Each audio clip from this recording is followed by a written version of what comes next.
சந்தோஷமாக இருக்கிறவனு சந்தோஷத்தை வெளியில் சொல்லுதில்லை. எவனா 2 பிஸ்னஸ் பண்ணுறவனை கூப்பிட்டு பேசுங்களேன். இவர் அவர்கிட்ட கேட்பார், மாப்பிள்ளை தொழில் எப்படி போயிட்டுருக்கு? இவர் சொல்லுவாருங்கிறீங்க, ஏதோ போயிட்டுருக்கு. அந்த நல்லா தான் பண்ணியிருப்பார், சொல்ல மாட்டார். ஏன்னா ஒருவேளை நான் நல்லா பண்ணுறது அவனுக்கு தெரிஞ்சு அவன் கண்ணு வச்சுட்டானா, போகிற வழியில் குலதெய்வம் கோயிலில் காசை வெட்டி போட்டுட்டு போயிட்டானா, ஐயோ பண்ணிட்டானா, அவன் ஏதாவது பண்ணா தான் உங்கள் தொழில். அப்போ அவன் காசு வெட்டி போடாமல் இருக்கிறனால தான் நீங்கள் ஜெயிச்சிங்க, உங்கள் உழைப்பில் ஜெயிக்கல என்ன? அவர் இவர்கிட்ட சொல்லுவார், அவர் பிஸ்னஸ் நல்லா தான் பண்ணிக்கிட்டு இருப்பார். அவர் இவர்கிட்ட சொல்லுவார், உங்களுக்காவது பரவாயில்ல, எனக்கெல்லாம் ரொம்ப மோசம், கடையை மூடிடலாம்னு இருக்கேன். பக்கத்தில் ஒரு கேரக்டர் கேட்டுக்கிட்டுங்க, அது இதை விட நல்லா பண்ணிட்டு இருக்கீங்க, கடையை மூடணுங்கிறான். ரைட்டு, நம்ம அடுத்த லெவலுக்கு போகணும்னு சொல்லிட்டு கடையை ஒருத்தர் கொடுத்துட்டேன்ருவார். இவர் 3 பேருமே நல்லா தான் பண்ணிக்கிட்டு இருப்பாங்க. முதல்ல சந்தோஷத்தை அறிவிக்க பழகுங்கள். சந்தோஷத்தை அறிவித்தால் அடுத்தவன் பொறாமைப்படுவான்னு நினைக்கவே நினைக்காது. அடுத்தவனின் பொறாமை உங்களை ஒன்றுமே செய்யாது, அது அவனைத்தான் ஏதாவது பண்ணும், உங்களை அது ஒன்றுமே பண்ணாது. என்ன பண்ணுவீங்க? இப்போ உங்கள்கிட்ட சொல்கிறோம், ஒருத்தர்கிட்ட நீங்கள் நல்லா இருக்கதா சொல்லிட்டீங்கன்னு வச்சுக்கோங்களேன், அவர் உங்களை பார்த்து பொறாமப்பட்டா இப்போ என்ன நடந்துடும்? அவன் பொறாமப்பட்டா என்ன மாதிரி நடந்துருமோங்கிற உங்கள் கற்பனை இருக்குது பாருங்க, அதுதான் உங்களை போட்டு வாட்டி எடுக்குமே ஒழிய அவரால் உங்களை ஒன்றுமே பண்ண முடியாது. நம்ம பிரச்சனை அதுதான். அடுத்தவனுடைய சந்தோஷம் என் சந்தோஷம் என்று நீங்கள் நினைக்காத வரைக்கும் உங்களுக்கு மன நிம்மதி கிடைக்க போவதே கிடையாது. That is why I said, எனக்கு எதிரியாக நான் தான் இருந்து கொண்டிருக்கேன் என்பது நம்ம புரியாத வரைக்கும் நம்ம இதுலேருந்து மாறவே முடியாது. அடுத்த எதிரினா கண்டுபிடிச்சி அடிச்சு போட்டுடலாம், இல்லாட்டி போய் தம்பி இது மாதிரி பண்ணாதப்பா, எனக்கு எதிராக நிற்காதப்பான்னு சொல்லிவிடலாம். நான் தான் எனக்கு எதிராக ஒத்துக்க முடியல, நான் எனக்கு எதிரின்னு சொல்லுவது என்னுடைய ஈகோ இடிக்குது, என்னுடைய மனசாட்சி ஒத்துக்க மாட்டேங்குது, நான் எப்படி குற்றவாளியாக இருக்க முடியும்ட்டு என்னுடைய மனசு அங்கலாய்ப்பு செய்கிறதுனால என்ன பண்ணுறது, அதுக்கு கற்பிதமான ஒரு ஆளை சேர்க்குறேன். ஒன்றுமே கிடைக்கலன்னு வச்சுக்கோங்க, நம்மளுக்கு நேராக சாமியை சொல்லிடுவாங்க. எதிரியே கிடைக்கலன்னு வச்சுக்கோங்களேன், இந்த கடவுள் எனக்கு எதிராக நிற்கிறார், இந்த ஆள் இப்போ உன்னை இவ்வளோ கும்பிட்றானே உனக்கு நன்றியே இல்லை. யார்? சாமிகிட்ட போயிட்டு, மீனாட்சி உன்னை இவ்வளவு நாளும் நான் கும்பிட்டேனே உனக்கு நன்றியே இல்லை. எது? நான் கும்பிட்டதுக்கு நான் நன்றியாக இருக்கணுமா உனக்கு? அப்போ யாருமே எதிரி கிடைக்காவிட்டால் கடைசியில் கடவுள் உங்களுக்கு எதிரியாகிறார். அதனால தான் குரூப்பில் பார்த்தீங்கன்னா எவனே ஒருத்தனை எதிரியாக்கிக்கிட்டே இருக்கும். நீங்கள் எதிரிகளின் வழியாக ஜெயிக்க வேண்டும் நினைத்தால் கடைசி வரைக்கும் துயரத்தோடு வாழ வேண்டியிருக்கும். உங்களுடைய சொந்த இயல்பின் வழியாக மகிழ்ச்சியாக இருக்க பாருங்கள். அதுக்கு சில சிம்பிளான விஷயங்களை செய்யலாம். நான் ஒரு 10 பாயிண்ட் அதுக்காக நான் நோட் பண்ணி வச்சேன், உங்கள்கிட்ட அதை நான் சொல்கிறேன். எவன் ஒர்க்கெலாம் முடியுதோ அதை பண்ணுங்கள். அதில் முதல் பாயிண்ட் நான் ஏற்கனவே சொன்னது மாதிரி, முதல்ல உங்களை மன்னிக்க பழகுங்க. அடுத்தவனை மன்னிக்கலாம் அப்புறமா இருக்கட்டும். மற்றவர்களை தவறு செய்கிறவர்களை நான் மன்னிக்கக்கூடிய மகா குணம் படைத்தவன் என்ற பெயர் எடுப்பதற்காகவே மனசுக்குள்ளே மன்னிக்காமல் வெளியில் மன்னிக்கிற பல பேர் உண்டு. முதல்ல நீங்கள் செய்த தவறுகளுக்காக மன்னியுங்கள். எஸ், நீங்கள் நினச்ச படிப்பை படிக்கலை, பரவாயில்லை, அதனால் ஒரு மோசமும் இல்லை. உங்களுக்கு பிடிச்ச படிப்பை எப்போது படிப்பதற்கான வாய்ப்பு கிடைக்கிறதோ அப்போது நீங்கள் படித்துக் கொள்ளலாம் என்று முதலில் உங்களை மன்னிக்க பழகுங்கள். நீங்கள் பிடித்த படிப்பை படிக்க முடியாமல் போனதுக்கான காரணம் நீங்கள் மட்டும் கிடையாது, உங்கள் சூழலுமாக கூட இருக்கலாம். ரெண்டாவது, ஒரு விஷயத்தை செய்கிறது இதுதான் காலம் நேரம் அப்படிலாம் ஒன்றும் கிடையாது. கிட்டத்தட்ட இளம் பிராயத்து வரைக்கும் தமிழே தெரியாத ஒரு ஆள் அதுக்கப்புறம் தமிழ் இன்னைக்கு இவ்வளோ பெரிய ஆளாக வந்து நிற்கிறார். அதனால் கடந்த காலத்தில் எந்த தவறும் நடக்கலை. நான் டாக்டருக்கு படிக்கிறேன், எங்கள் அப்பா ஆசைப்பட்டார், நானும் அப்படி தான் ஆசைப்பட்டேன்.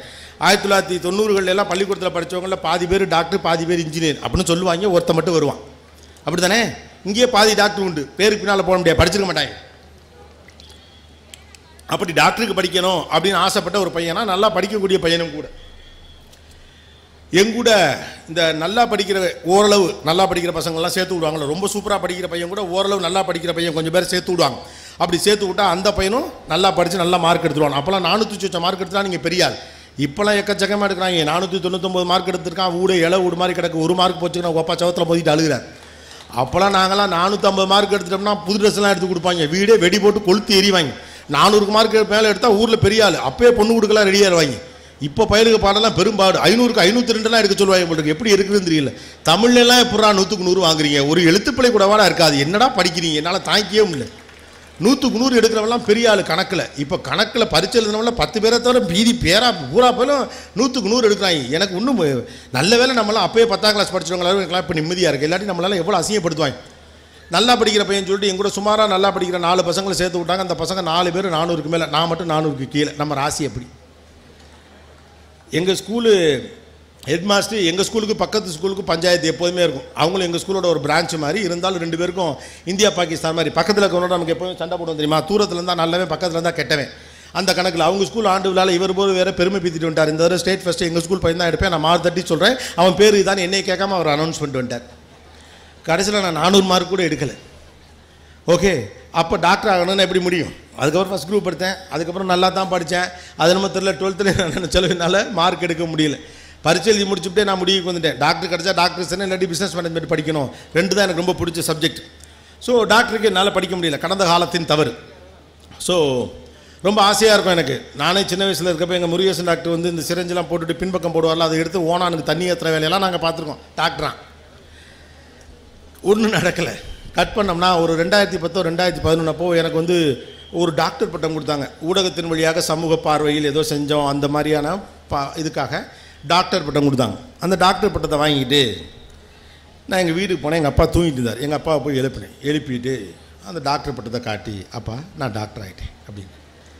எங்கள் அப்பா ரொம்ப சிம்பிளாக அப்படியே கண்ணை கசிட்டு சொன்னார், விடுறா தம்பி, கொஞ்சம் லேட் ஆயிடுச்சு, அவ்வளோதான், முடிஞ்சு போச்சு. ஆயாச்சா, இதில் என்ன வருத்தப்படுறதுக்கு இருக்குது? கடந்த காலத்துடைய இழப்புகளை பற்றி நீங்கள் கவலைப்பட்டே கொண்டு இருக்கிற போது நிகழ்காலத்தில் உங்களால் வாழ முடியாமல் போகிறது. நிகழ்காலத்தில் வாழ முடியாமல் போகிற போது எதிர்காலம் நீங்கள் நினைத்ததை போல நடக்காமலே போகிறது. அதுதான் நம்ம பிரச்சனை. கடைசி வரைக்கும் கஷ்டப்பட்டு வேண்டா வெறுப்பா பிள்ளையை பெற்று காண்டாமிருகம்னு பேர் வச்ச கதையாக கவலையோடு தான் வாழணும்னு நீங்கள் தீர்மானம் பண்ணால் யாரால என்ன பண்ண முடியும்? சில பேர் செலவு பண்ணி கவலையாக இருப்பாங்க. பார்த்துருங்களா இல்லையா? சோக பாடல்கள் அப்படின்னு ஒரு சீரீஸ் வச்சுருப்பாங்க. அதே எப்போது கடவுள் வாழும் கோயிலிலே கற்பூர தீபம். இதுக்குன்னே இல்லை மாப்பிள்ள, மைண்டு ஒரு மாதிரி இருந்துச்சு, அதான் சோக பாடல் கேட்ட. ஏற்கனவே சோகமாக தானடா இருக்க, மறுபடியும் ஏன்டா சோக பாட்டு கேட்குற? சந்தோஷமாக இருக்கப்ப ரொம்ப சந்தோஷமாக இருந்தால் சந்தோஷ பாட்டு கேட்குறீங்க, அதெல்லாம் கேட்குறதில்ல, மறுபடியும் சோக பாடல்கள் தான். சோக பாடல்கள்ங்கிற ஒரு கேசட்டை மட்டும் நான் அந்த காலத்துலேயே பார்த்துருக்கேன். டிடிக்கு கேசட்டில் 18 பாட்டு ரெக்கார்ட் பண்ணலாம். அதில் சோக பாடல்களை போட்டதுலேருந்து இன்றைக்கி ஒரு பெரிய ஃபைல் முழுக்க சோக பாடல்கள் வச்சுருக்கவனெல்லாம் எனக்கு தெரியும். அப்போ சோகமாக இருக்கிறது நமக்கு பிடிச்சிருக்குது, நார்மலாக இருக்கிறது பிடிக்கல. சோகமாக இருக்குன்னா கஷ்டம், ஏன்னா அதுக்கு ஏதாவது எவனாவது பண்ணணும். அதுக்கு தான் இந்த எதிரியை தெரியுங்க, வேறு ஒன்றும் கிடையாது. வாழ்க்கை என்பது மகிழ்வானது. நீங்கள் முதல்ல இதை புரிஞ்சுக்கணும். மனிதர்கள் பிறந்தது ஜெயிக்கிறதுக்கு தான், மனிதர்கள் பிறந்தது மகிழ்ச்சியாக இருப்பதற்கு தான், மனிதர்கள் பிறந்தது வாழ்க்கை அனுபவிக்கிறதுக்கு தான். ஆனால் நமக்கு நேர்மாறாக எல்லாத்தையும் சொல்லிட்டாங்க. வாழ்க்கை என்பது துயரமானது, வாழ்க்கை என்பது கஷ்டமானது, மனிதர்கள் மோசமானவர்கள், அவர்கள் கேவலமானவர்கள். அப்புறம் கல்யாணம் பண்ணி குடும்பம் பெற்று எல்லாம் பண்ணிக்கிறியா? மனுஷங்க தான் மோசமாச்சுல. மனித மோசங்கிறதுனால ரோல் ஸ்வாப்பே இப்போ நிறையா பண்ண ஆரம்பிச்சோம். இது என்ன ஆயிடுச்சு கேட்டால், நீண்ட காலமாக சில மனிதர்களை மோசம்னே சொல்லி வச்சுட்டாங்க. முதல் ஆள் மாமியார், ரெண்டாவது ஆள் நாத்தனார், மூணாவது ஆள் மாமனார், அப்புறமா கொழுந்தனார், இப்படின்னு ஒவ்வொருத்தருக்கும் ஒரு பட்டம் வச்சுக்கிட்டே இருக்கான். இப்போ என்ன பண்ணிட்டாங்க, இந்த ட்ரிக்கில் இதை சரி பண்ண முடியாததுக்காக என்ன முடிவு பண்ணிவிட்டாங்க எல்லாரும், மாமியாரா ஒரே போடு, மாமியார் கிடையாது, என் அம்மா, அது அவ்வளோதான். உள்ளே பூந்த முதல் நாளே அந்த வீட்டை ஒரு டயலாக் சொல்லுவாங்க, நீ என் மருமக இல்லை மக. அந்த அம்மா, நீங்கள் என் மாமியார் கிடையாது, எங்கள் அம்மா. ரெண்டு பேருக்கும் தெரியும் இது பொய்யின்னு, சரிதானே? ரெண்டு பேருக்குமே தெரியும் இது பொய்யின்னு. அப்புறம் அப்பாக்கள் ஒரு கேம் வச்சுருக்காங்க. அவங்க பாட்டுக்கு அவங்க வேலையை பார்த்துட்டு இருப்பாங்க. திடீர்னு +1 10th படிக்கிறப்ப பையன் ஒரு மாதிரி அம்மா கண்ட்ரோலை தாண்டி போவான். இந்த அம்மாக்கள் எப்போதுமே அப்பாக்கள் கண்ட்ரோலில் பசங்களை விடவே மாட்டாங்க. அதுக்கு இன்னொரு அரசியல் இருக்குது, அதை பேச ஆரம்பித்தா மதுரை தாங்காது. ஓகே, ஆண் பிள்ளைகள் அப்பாக்களோடு சேர விடாத ஒரு பெரிய அரசியல் அம்மாக்கள் அடுப்படியிலிருந்து பிரிஞ்சு செஞ்சுக்கிட்டே இருப்பாங்க. உலகத்தின் பேரரசியல் என்னென்னவோ அதை விட பெரிய நுட்பமான அரசியல் அந்த அரசியல். இவ்வளவு காலத்திற்கு பிறகும் இவ்வளவு வளர்ச்சிக்கு பிறகும் ஆணினுடைய பெரும் தோல்வி அல்லது சமூகத்துடைய பெரும் தோல்வி என்பது என்னன்னா, ஒரு பெண் இன்னமும் நம்புகிறாள், ஒரு ஆண் பிள்ளை தான் என்னை எதிர்காலத்தில் காப்பாற்றும் நம்புகிற அளவுக்கு தான் இந்த சமூகம் பெண்ணை வச்சிருக்குங்கிறது தான் இந்த சமூகத்தின் தோல்வியே. அதனால தான் ஆண் பிள்ளைகளை கைக்குள்ளே வச்சுக்கிறாங்க, அடுப்படியிலே வச்சுப்பாங்க. யோசிச்சு பாருங்க, அம்மாக்கள் ஃபுல்லாக டேக் ஓவர் பண்ணிடுவாங்க, அப்பாக்கள் பெருசாக சேரவே விட மாட்டாங்க, பார்த்துக்கிட்டே இருப்பாங்க. கிட்ட அப்பா நெருங்கினான்னு வச்சுக்கங்களேன், ஒரு நாள் என்ன நீங்கள் ஒன்றுமே கேட்க மாட்டேங்க, போகிற போக்கே சரியில்லை, அவனை எதாவது கேட்க மாட்டீங்களா நீங்கள், நமக்கு என்ன கேட்குறதுன்னு தெரியாது, நம்ம வீட்டுக்கு வேறு ஆம்பளை ஆகிட்டோம், அதிகாரம், நம்ம எதாவது கேட்டானும்ல ராண்டாமல் திட்டுவாங்க அப்பாக்கள். பார்த்துறீங்களா இல்லையா? சாப்பிட உட்காந்துருக்கல டக்குன்னு ஓப்பன் பண்ண, என்ன தோற போக்கே சரியில்லை, அடிச்சு மூஞ்சி வாயெல்லாம் பேத்து அப்படின்னா இவனுக்கு எதுக்கு திட்டாருன்னே தெரியாது, அவருக்கு எதுக்கு திட்டாருன்னு தெரியாது. போத் ஆஃப் டம் டின் நோ. டக்குன்னு நம்ம கண்ணுலாம் கலங்கிடும். ஏன்னா அதிகமாக பேசாதப்பா திடீர்னு என்ன துற போக்கு சரியில்லை, மூஞ்சி முகர பேத்து முடியுன்றாரு. அப்படி கண்ணு கலங்கினவொன்னே இல்லை, திட்ட சொன்னது யார்? இப்போ இங்கே தான் அந்த அரசியல் நீங்கள் புரிஞ்சுக்கணும். டக்குன்னு அந்த அம்மா சொல்லுவாங்க, என்னங்க புள்ள சாப்பிடல எப்படி திட்டி பிடிக்கணும், டபக்குன்னு கட்டி பிடிச்சுவாங்க. அடி சண்டால பாவி, நீ சொல்லி தாண்டி நான் திட்டினேன். ஏன்னா அப்பா லேசாக கிட்ட வராரு, இவன் கொஞ்சம் நெருக்கமாயிரம் போல் இருக்கு, அப்பங்கிட்ட சேராது சொல்லிட்டு உள்ளே கூட்டிகிட்டு போய் உங்கள் அப்பா அப்படி தாண்டா தம்பி, உன் தங்கச்சி மேலே தான் அவளுக்கு பிரியும், அவளை என்றைக்கு கொண்ட ஒழிக்கிறோமோ அன்னைக்கு தான் இந்த குடும்பம் சந்தோஷமாக இருக்கும் அப்படிங்குது. எத்தனை பகையை உருவாக்குறீங்க தெரியுதா? உங்களுக்கு தெரிஞ்சோ தெரியாமலோ ஆண் பிள்ளைகளையும் அப்பாக்களையும் சேர விடுங்கள். அவன் தன் காதல் கவிதை யார் போய் சொல்லுவான்? அம்மாக்களுக்கும் பெண் பிள்ளைகளுக்கும் ரகசியம் இருக்குல்ல, பேன்பாக்கில் ஏதோ பேசிக்கிறீங்கல்ல, தனியாக 2 பேரும் குசு குசுன்னு பேசிக்கிறீங்களா, அப்பாவும் ஆண் பிள்ளையோ உள்ளே வராங்களா? தன் ரகசியத்தை பேச குறைந்தபட்சம் அம்மா என்று ஒருத்தி ஒரு பெண்ணுக்கு இருக்கிறாள். ஆண் பிள்ளைக்கு யார் இருக்கா? இல்லைன்னா தெரியலன்னா அவன் குரூப்பில் ஒரு தாதா இருப்பார், அவர்கிட்ட தான் போய் கேட்பார். அவன் சொல்லுவான், முத்தம் கொடுத்தா புள்ள பிறந்தர் மாப்பிள்ளைன்றான். அவனுக்கு தெரிஞ்ச அறிவுக்கு அவன் ஏதாவது ஒன்று சொல்லுவான். அப்புறம் ஆண் பிள்ளைகள் எப்படி வீடு தங்கும்? தன் காதலை ஆடம் சொல்லுவான், தன் கவிதையை ஆடம் சொல்லுவான், தன் இலக்கியத்தை ஆடம் சொல்லுவான். நான் எழுதிய முதல் காதல் கவிதை நான் எங்கள் அப்பாட்ட தான் காட்டினேன், சூப்பராக இருக்குன்னு சொன்னார். எங்கள் அப்பா தான் நான் முதல்ல காட்டினேன். நான் எழுதிய எல்லா கவிதைகளையும் என் தந்தையிடம் தான் காட்டினேன். எனக்கு முதல்ல நல்ல நல்ல புத்தகங்களை வாங்கி கொடுத்தது என் அப்பா தான். சைக்கிளில் முன்னால் உட்கார வச்சுட்டு பேசிட்டு போயிட்டே இருப்பார். என்ன பேசுகிறாரோ இல்லையா காதில் விழுந்துக்கிட்டே இருக்கும். ராஜ்ரூட் பைக்கில் முன்னால் உட்கார வச்சுட்டு புனல் வாசல் எங்கள் அண்ணனை பார்க்க போகிறப்ப கூட்டிகிட்டு போயிட்டே இருப்பார். சகப்பு கலர் புல்லட்டில் முன்னால் உட்கார வச்சுட்டு மலையில வெயில் என்னை கூட்டிகிட்டு பேசிக்கிட்டு போயிட்டே இருப்பார். ஆண்டனி அடிக்கடி சொல்லிகிட்டே இருப்பார் என்கிட்ட, தலைவா நீங்கள் கிடையாது தலைவா, உங்கள் அப்பா தான் தலைவா நீங்கள் அப்படின்னு சொல்லிகிட்டே இருப்பார். அப்போ ஆண் பிள்ளைகளுக்கும் அப்பாக்களுக்குமான உறவு என்பது அற்புதமானது. நீங்கள் எதிர்காலத்தில் இந்த ஆம்பளை பிள்ளையை நம்மளை காப்பாற்றுவாங்கிற நம்பிக்கையில் இவங்க தான் எல்லாம் செய்ய போகிறாங்க. வேணா இங்கே இருக்க பையிலெல்லாம் கூப்பிட்டு கேளுங்கிட்ட எதாவது செய்வீங்க ஊமானுவ இந்தா ஒருத்தன் இப்போ இல்லைன்ட்டான் லவ் பண்ணுறான் போது. அது இப்போ கண்டிஷனில் எல்லாம் வந்துருச்சு. உங்களுக்கு நான் தெளிவாக சொல்கிறேன், அந்த படகு உங்களுக்கு சொந்தம் இல்லை, அது உங்கள் மருமக கொண்டுக்கிட்டு போயிடுவா. அப்போ நீங்கள் எதுக்கு இவ்வளோ படுத்துறீங்க? ஒரு 100 ரூபா காசு வாங்க ஒரு ஆம்பளை பிள்ளையால் இன்றைக்கி வீட்டில் முடியுதா? யோசிச்சு பாருங்க.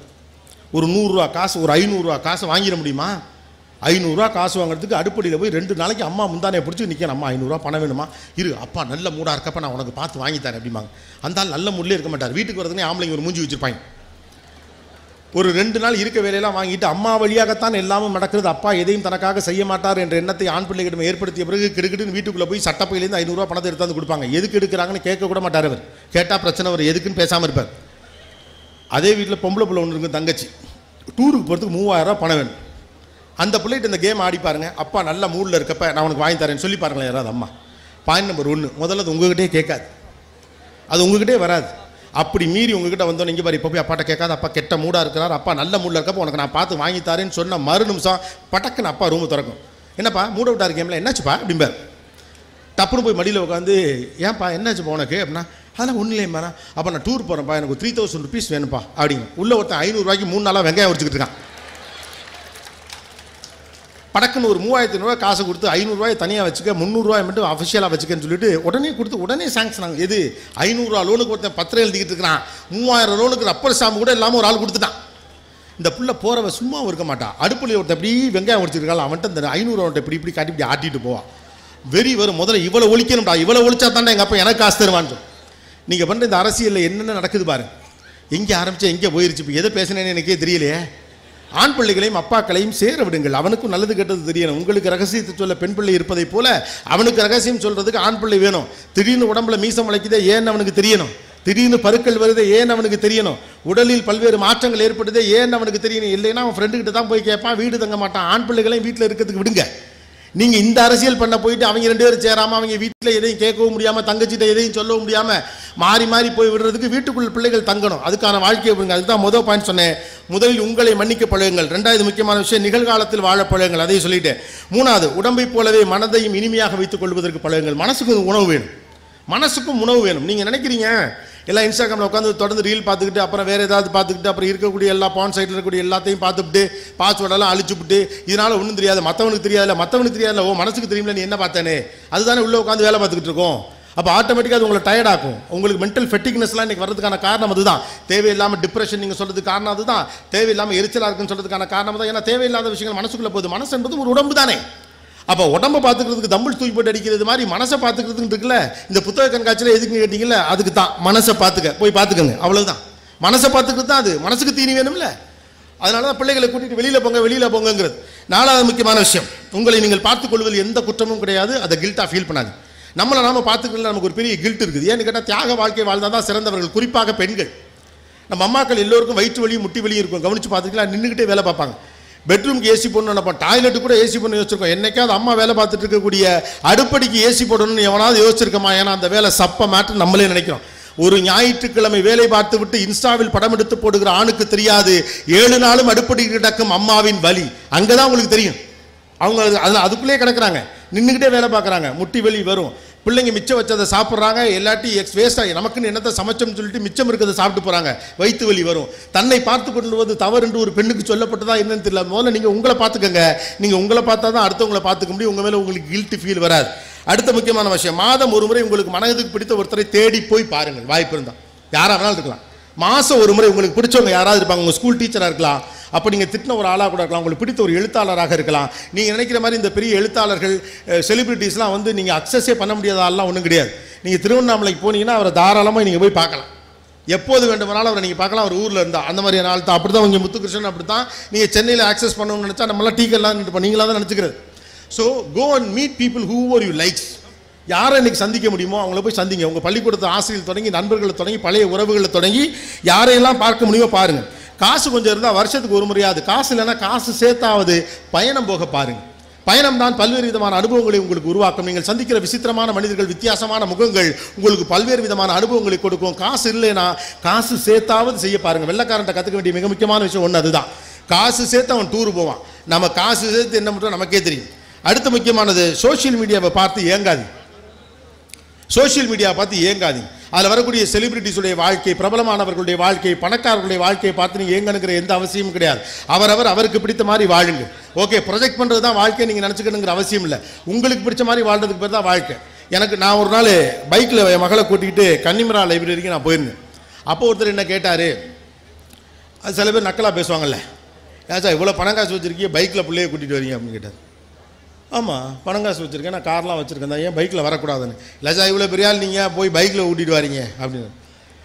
நான் சொன்னேன், நீங்கள் நினைக்கிறபடி வாழ்ந்தா நான் பணக்காரன் கிடையாது, நான் நினைக்கிறபடி வாழ்ந்தா தான் நான் பணக்காரன். ரைட்டா? நீ என்ன நினைக்கிற, கோவிநாத் கோட் போட்டுக்கிட்டு ஒரு ஏசி காரில் வந்து பிள்ளையை கூட்டிகிட்டு 10 வருஷம் கன்னிமரா அலுவலகத்துக்கு போனோம். எங்கள் அப்பாவும் நானும் புல்லட்டில் போனோம்.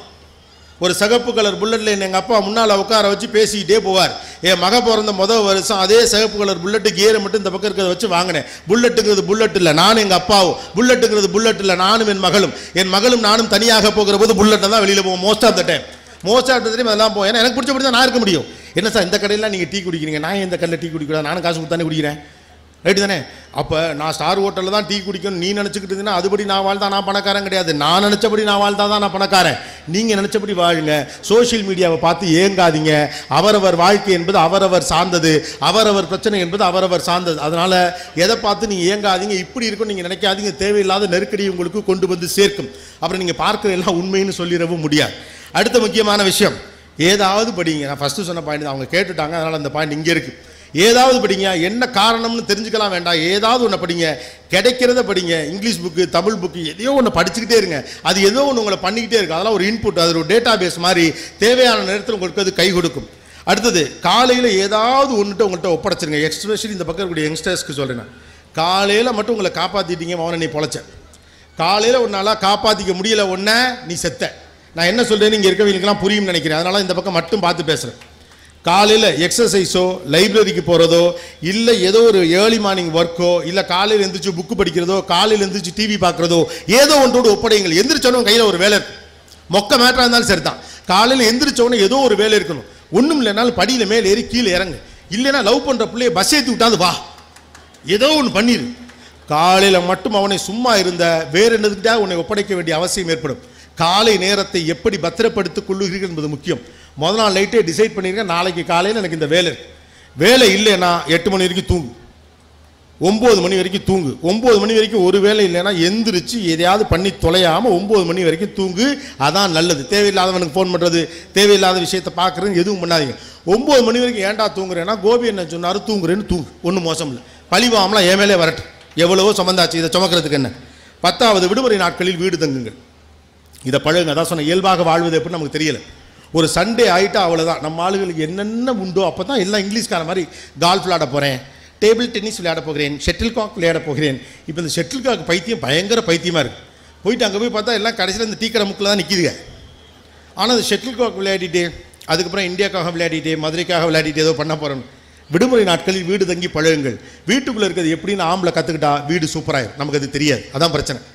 வீட்டுக்குள்ளே எப்படி இருக்குங்கிறது தெரியாது. நீ வீட்டில் தானே இருக்கேன்னு ஈஸியாக சொல்ல முடிஞ்ச ஆண்களால் வீட்டுக்குள் எப்படி இருக்க வேண்டும் என்று தெரியவே தெரியாது. பெண்ணிடமிருந்து கற்றுக்கொள்ள வேண்டிய பெரும் படிப்பு அதுதான். 10க்கு 10 சவத்துக்குள்ள ஒரு உலகத்தை உருவாக்குற புத்திசாலித்தனமும் அறிவும் பெண்ணிடம் உண்டு. அதை ஆண் கற்றுக்கொண்டே ஆகும். வீட்டுக்குள்ளே இருங்க, அப்போ தான் தெரியும் பிள்ளையோட எப்படி உறவாட முடியும். தேவை வந்தால் மட்டும் பேசக்கூடிய அளவுக்கான வாழ்க்கை இருப்பதற்கான காரணம் நம்ம வீடு தங்குவதே கிடையாது. உத்தியோகம் புருஷ லட்சணம், உத்தியோகம் வீட்டுக்கு வெளியில் தான் இருக்குது. உத்தியோகம் பண்ணி வீட்டுக்கு தேவையான பணத்தை கொண்டாந்து என்னுடைய மனைவி அதை வைத்துக்கொண்டு குடும்பத்தை நகர்த்த வேண்டும் என்று தயவு செய்து நினைக்காதீர்கள். விடுமுறை நாட்களில் வீடு தங்க பழகுங்கள். பிள்ளைகளை வீட்டில் இருக்க சொல்லுங்கள். நீங்கள் இல்லைன்னா தான் பண்ண முடியும். சுஜாதா அதை எப்பயோ சொல்லிட்டு போயிட்டார். நீங்கள் வீட்டில் இருந்து பழகிற போது தான் குடும்பம் நடத்துவது எப்படி என்று தெரியும். மறுபடியும் சொல்லிட்டுமா, தயவு செய்து நீங்கள் உங்களை எதிரியாக்காமல் இருக்கிற வரைக்கும் உங்களுக்கு எதிரிகள் உருவாகப் போவதில்லை. இந்த உலகம் உங்களுக்கு எதிராக இல்லை. நிகழ்காலத்தில் வாழுங்கள், மகிழ்ச்சியோடு இருங்கள். சந்திரகாற்று நம் ஜன்னலில் வீசட்டும், சரித்திரம் நாளை நம் சாதனை பேசட்டும். நன்றி, வணக்கம். தேங்க்யூ.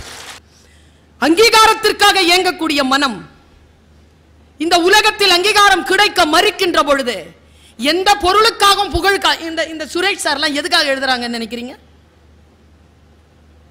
இவர்களுக்கு இது கொடுக்கப்பட்ட அங்கீகாரம் இருக்குல்ல, இது அவர் கோடி ரூபாய் சம்பாதித்தாலும் அவரால் இவ்வளவு மகிழ்ச்சியாக இருக்க முடியாது. அவருக்கு அங்கீகாரத்திற்கான ஒற்றை சொல் ஒரு விருது, அந்த ஒரு அங்கீகாரம் தான் ஒரு எழுத்தாளன் தேடிக்கொண்டிருப்பது. ஒரு வாசகனை தேடுகிறான். அந்த வாசகனை தேடுகின்ற அந்த ரோஜா அத்தரனுடைய மனம். நான் மார்ச் மாசம் போயிருந்தேன், 2021 12ஆம் தேதி போயிருந்தேன் தமிழ்ச்சங்கத்துக்காக. அப்ப இந்த கதை மனசுல இருந்தது. நேரா கோல்கொண்டா போனேன். நீங்கள் நம்பினால் நம்புங்கள், நேரா போய் அங்க இருக்கக்கூடிய அந்த பாறையை தேடினேன். ஒரு பாறை முன்னால கண்ணில் பட்டது. கையால் தடவி கிட்ட போய் முகர்ந்து பார்த்தேன். நம்புவீர்களா, அதில் ரோஜா அத்தர் மணந்தது. இப்படித்தான் இருக்க முடியும் ஒரு படைப்பு. நம் மனதை புரட்டி போடுகின்ற படைப்பு. ஒற்றை சொல், எங்கோ மறைந்திருக்கக்கூடிய ஒற்றை சொல். நிறைய பேர் அவசர காலகட்டத்தில் ஓடிக்கொண்டிருக்கிறோம். என் மாணவி ஒரு வார்த்தை அப்படி சொல்லிட்டு போனா, ஓடுற ட்ரெயின்ல ஓட முடியாது மேடம். வீட்டில் போய் யோசிச்சு பாருங்க. ட்ரெயின்ல ஏறிட்டீங்க, அது போய் சேரும்போது தான் போய் சேர முடியும். உள்ள ஓடிக்கிட்டே இருந்தீங்கன்னா அப்படித்தான் ஓடுகிறோம் நாம்.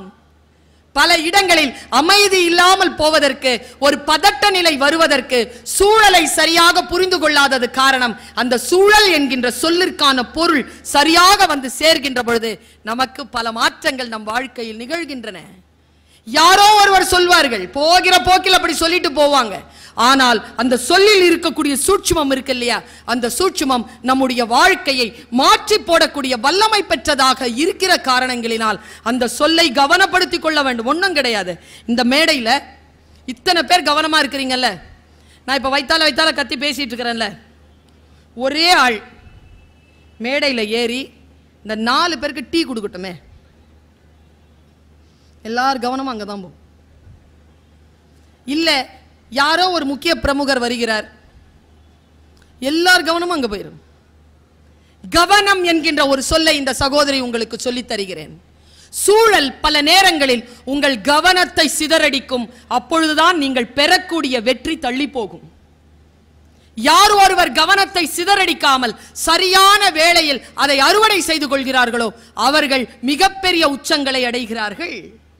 பல நேரங்களில் நான் பார்த்திருக்கிறேன். ஒரு மெல்லிய கவனம். வேதாத்திரி மகரிஷி சொல்கிறார், தியானம் என்பது வேறு ஒன்றும் இல்லை. சமைக்கிறாயா, சமைக்கின்ற பொழுது உப்பை அள்ளி போடுகிறோமா, உப்பை அள்ளி போடுகின்ற பொழுது இருக்கக்கூடிய மனநிலைக்கு பெயர் தான் தியானம். தப்புனா அளவு மாறிடும், சிந்தனை மாறிடும். ஒரு காரியத்தை செய்கின்ற பொழுது கவனம் என்ற ஒரு சொல். பகை என்பது எது? யாருங்க பகை? இந்த சொல்லை எப்போது யோசிச்சு பார்த்திருக்கீங்களா? பல நேரங்களில் நான் பார்க்கிறேன். நேற்றுங்க எனக்கு ஒரு தகவல், கூட பிறந்த சகோதரி கிட்ட 10 வருஷமா பேசாத ஒரு சகோதரர்ங்க, அவள் நேற்று இறந்து போனாள். மறுபடியும் எங்க போய் சந்திக்க போகிறாய்? எந்த வீரப்ப? எதற்காக? நான் உங்க எல்லார்கிட்டையும் சொல்றேன், இங்க எத்தனை பேர் அண்ணனா இருக்கிறீங்கன்னு எனக்கு தெரியாது. எத்தனை பேர் அண்ணனோடு பிறந்திருக்கிறீர்கள்? நீங்கள் எல்லோரும் பாக்கியசாலிகள். ஏன் தெரியுமா? நம்ம அப்பா சின்ன வயசுல எப்படி இருப்பாருன்னு நம்ம தெரிஞ்சுக்கணும்னா நம்ம அண்ணனை போய் பார்த்துக்கலாம்.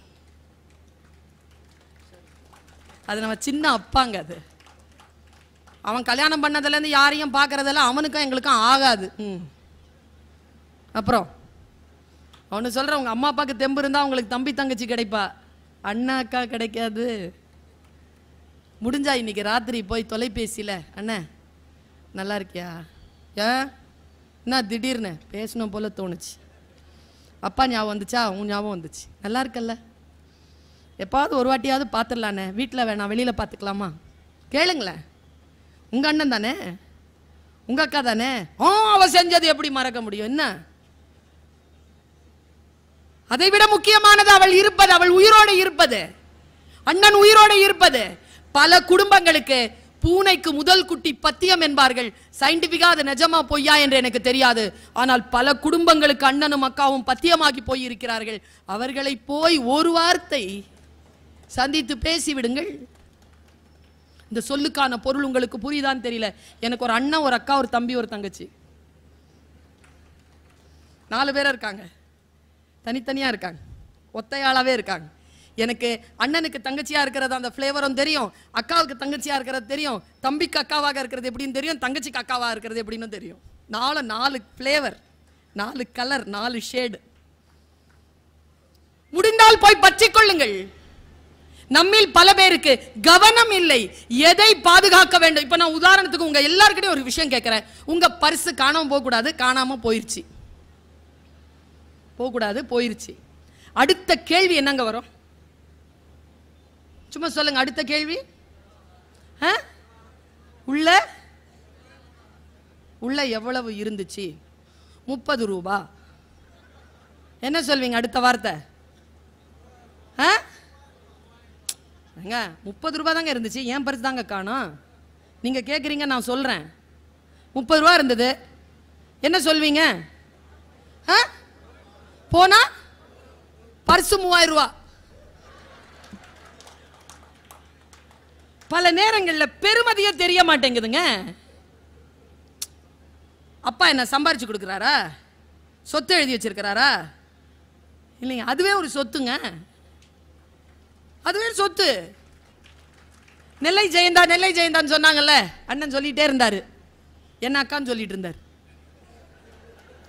சொன்னார்ல, அவர் எழுதினாருங்க அம்மாவை பத்தி. அப்பா இறந்து போயிடுறார், அவர் பெட்டியை திறந்து பார்த்துட்டு இருக்கிறார். அது ஒரு அம்மான்ற கவிதையில் இருக்கு, தொட்டில் ஓசையில் இருக்கு. தேடி பார்க்குறார், எந்த சொத்தும் விட்டுட்டு போல, ஒரு பத்திரம் இல்லை உள்ள. திரும்பி பார்க்குறாங்க, அம்மா நிற்கிறார், கவிதை வருகிறது அவருக்கு.